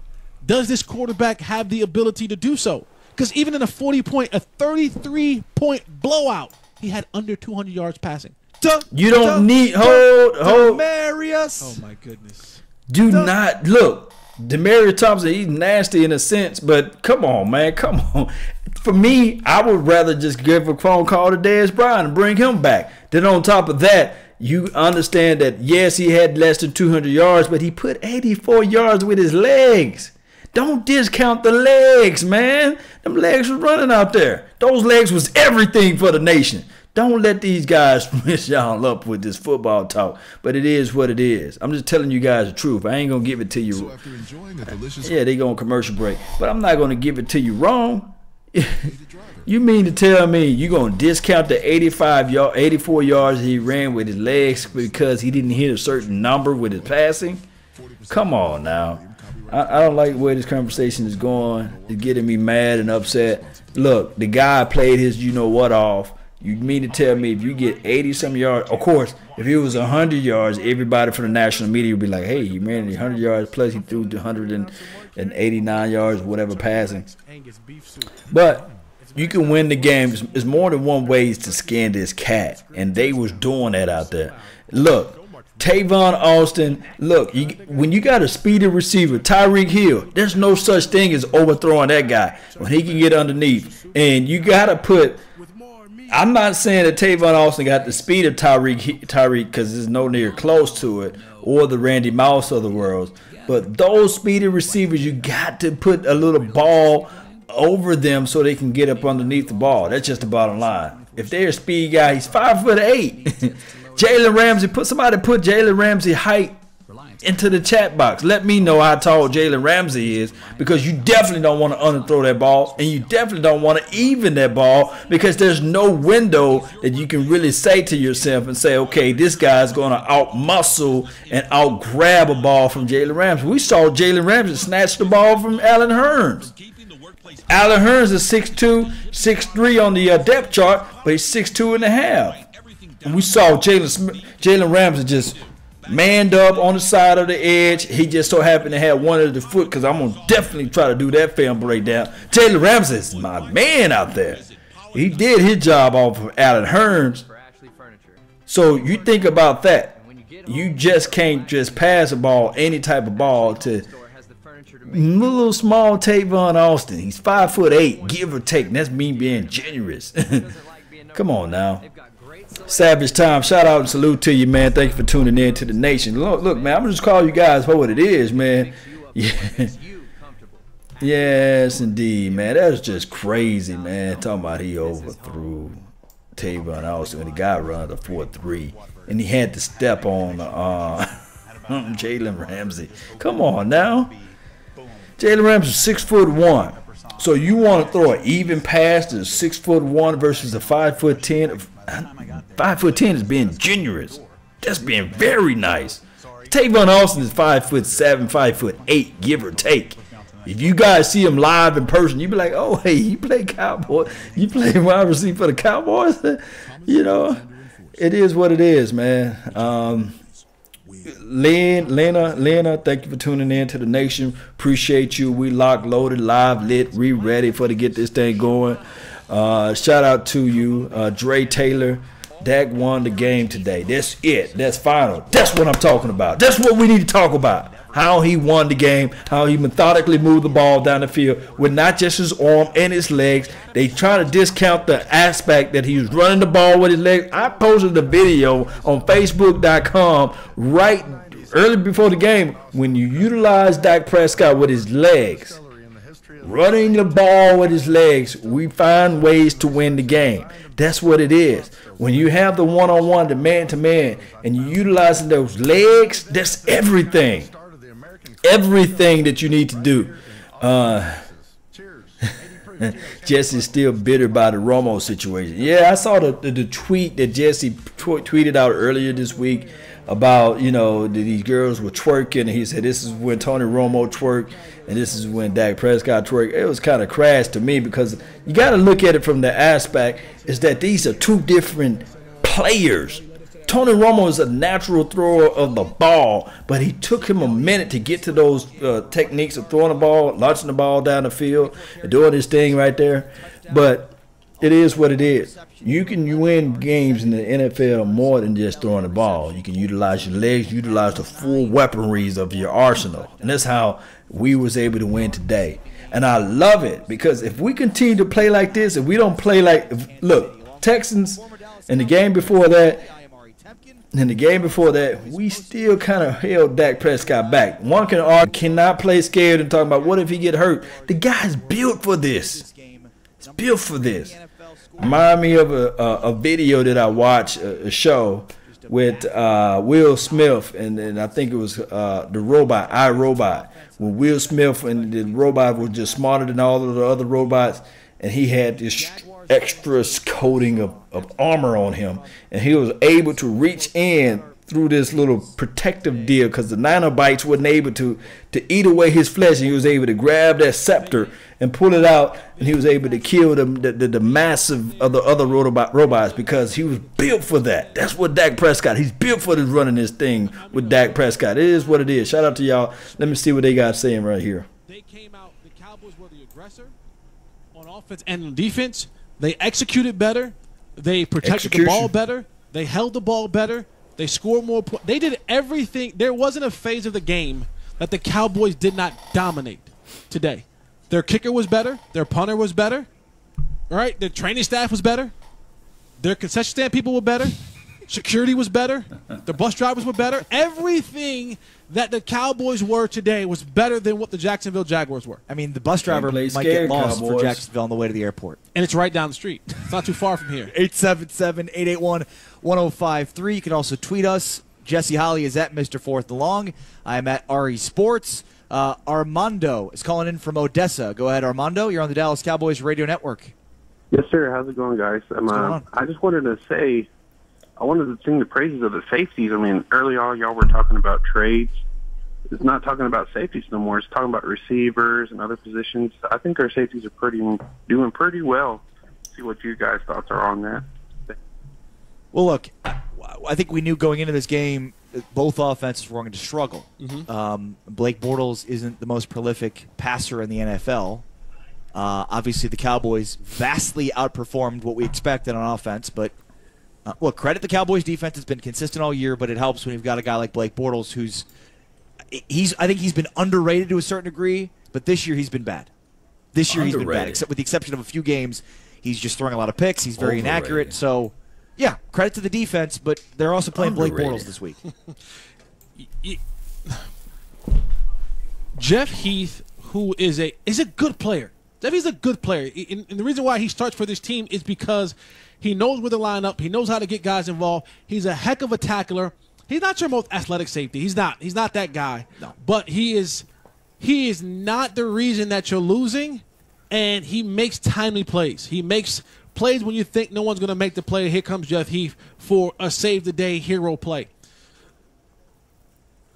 I don't know if the safety position is safe, is good. What helps those guys on the back end is that they have the ability to they're coupled with a good front seven, especially that Demarcus Lawrence and Crawford and Gregory and all those guys. So they're not having to cover deep routes, because in order for the ball to get to the safeties perspective and to their area, that's a 5 or 7 step drop. Now, coverages have been blown, and we saw that against Seattle. We saw that against Detroit Lions. They've blown some coverages. They've definitely done that. But when they play well, it's because they are coupled with a really good front seven who's getting after the quarterback and not allowing the quarterback to sit back there for 3, 4, 5, 6 seconds and takes 5 and 7 step drops and deliver the ball deep down the field. 877-881-1053. Is this the Cowboys mascot, Rowdy, calling in from Marshall? Go ahead, Rowdy. You're on the Dallas Cowboys Radio Network. No, it's actually Robbie, R-O-B-B-E-Y, but thanks for the shout-out. Go ahead, Robbie. I think it's a good day when I can call in, and the only 2 things I want to gripe about is if you're going to put in your backup quarterback with 4 minutes to go and a 30-point lead, why not let him throw the ball a few times to get some, experience, some game action? What if he has to come in the middle of a real game? Don't you want him to be able to think, well, hey, I went 4 of 7 against Jacksonville for 50 yards? Just a thought. Appreciate the phone call. I mean, I'd say no, only because, game experience, sure, is game experience, but, if you're the backup quarterback and you're coming in mop-up time, it's just not the same mentality psychologically as, well, now you're being thrust into a close game. There's just a way to supplement those 2 things. You can't lie to yourself as a professional athlete and be like, yeah, I mean, I'm out there in taking important snaps here up by 30-some points. It's something more simple as that. Every time you throw a pass, there is the option of it being incomplete. What does that mean? Stops the clock. Stop the clock. No, we want to get out of here. We're up 30. There you go. Let's just run it out. Every time I run and I stay in bounds, the clock continues to run unless the team takes a timeout. But if I go back there and I throw a pass, and being that I'm going with a backup quarterback, more than likely it's probably going to be an incomplete pass. The clock stops, and now we're dragging this game out far longer than we want it to be here. So, and we're already up 30. There's no need to rub it in. What are we passing it for? I want to keep the clock running. There's no need for me to drop back and pass the ball anywhere. Hand the ball off. Get 3 yards in a pile of dust. Keep tick, tick, tick, tick, tick, tick, tick. I want to go home. I want to go home and be with my family and have, I want to move on with my life. Yeah, I want to go home. I don't want to see Cooper Rush throwing incompletions in a 33-point game. All right, man. Hey, this is a wonderful, glorious win. I try to ride this thing out, but, I've been talking to you guys for over 4 hours plus. I just want to go with the crown and the mantle of that. Nobody works harder than the Law Nation, right? I work hard for you guys, right? So with that being said, man, don't forget to hit that like button, share this content, subscribe to the channel. There is a 105.3 The Fan. You can go to the radio.com app and you can continue to listen to these guys talk. But I got a lot of things to do. I got to, tomorrow, Victory Monday. I got to strive in. I might put on my Dallas Cowboys bow tie. We're going to do this thing. Shout out to Elite Rob. Thank everybody for being into this channel for a long time. I really appreciate that. And you guys just don't know, man. Let me just go ahead and get this thing going one way or another. It is what it is, guys. Especially, let's go, man. Let's go with this thing, man. Let's get crunk. Yeah, we're going to get crunk with this thing. Yeah, let me go right here. Right here. And let's go. Yeah. I'm going to go eat something, man. Yeah, you guys know.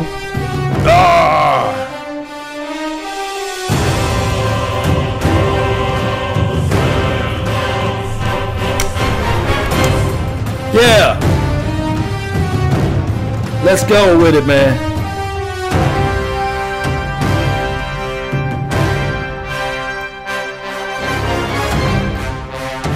Yeah, let's roll with it. Let's go. Cowboys Nation, we won. Put the W up. West side all day. South side. Cowboys Nation, let's go with this thing, baby.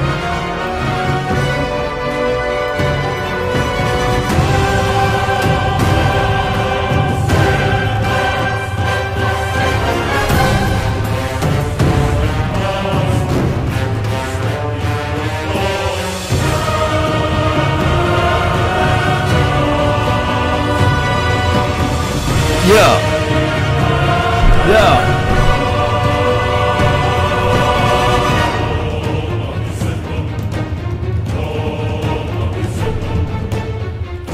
Salute.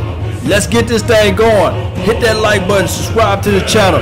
Let's go. We live like 95. We're going to get this thing going one way or another. Yeah.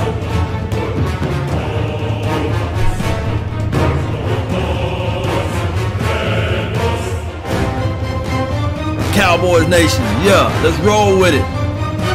Let me see those emojis, man. See that fire. Let's go. Good night. Yeah.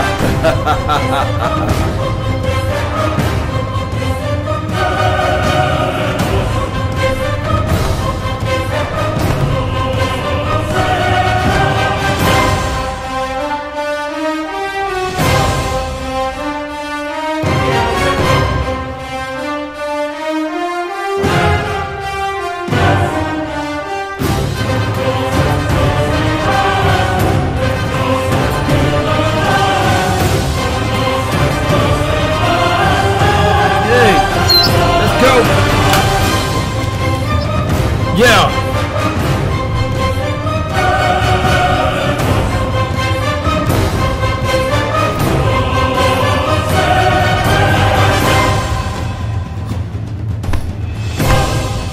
Come on, Cowboys.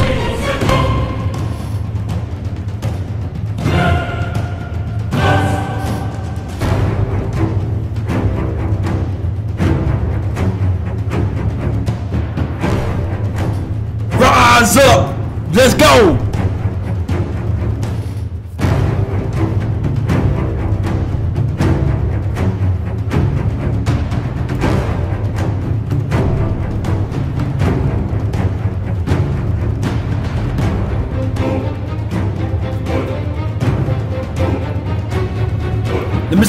Let me see those fire emojis, man. Shout out to y'all, man.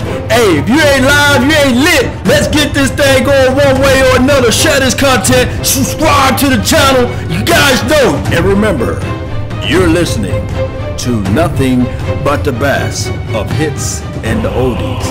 Law Nation, let's roll with this thing. Let's grow this thing. Desmond, thank you for making a donation to help grow the nation. Yes, we live in this thing.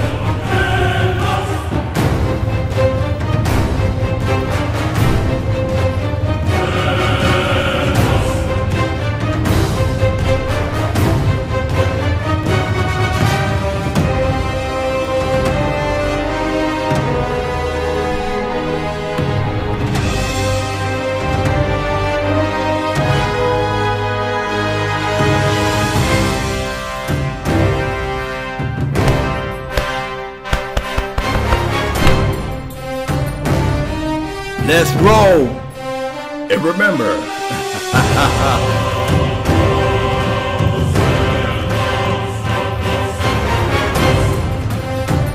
you're listening to nothing but the best of Law Nation.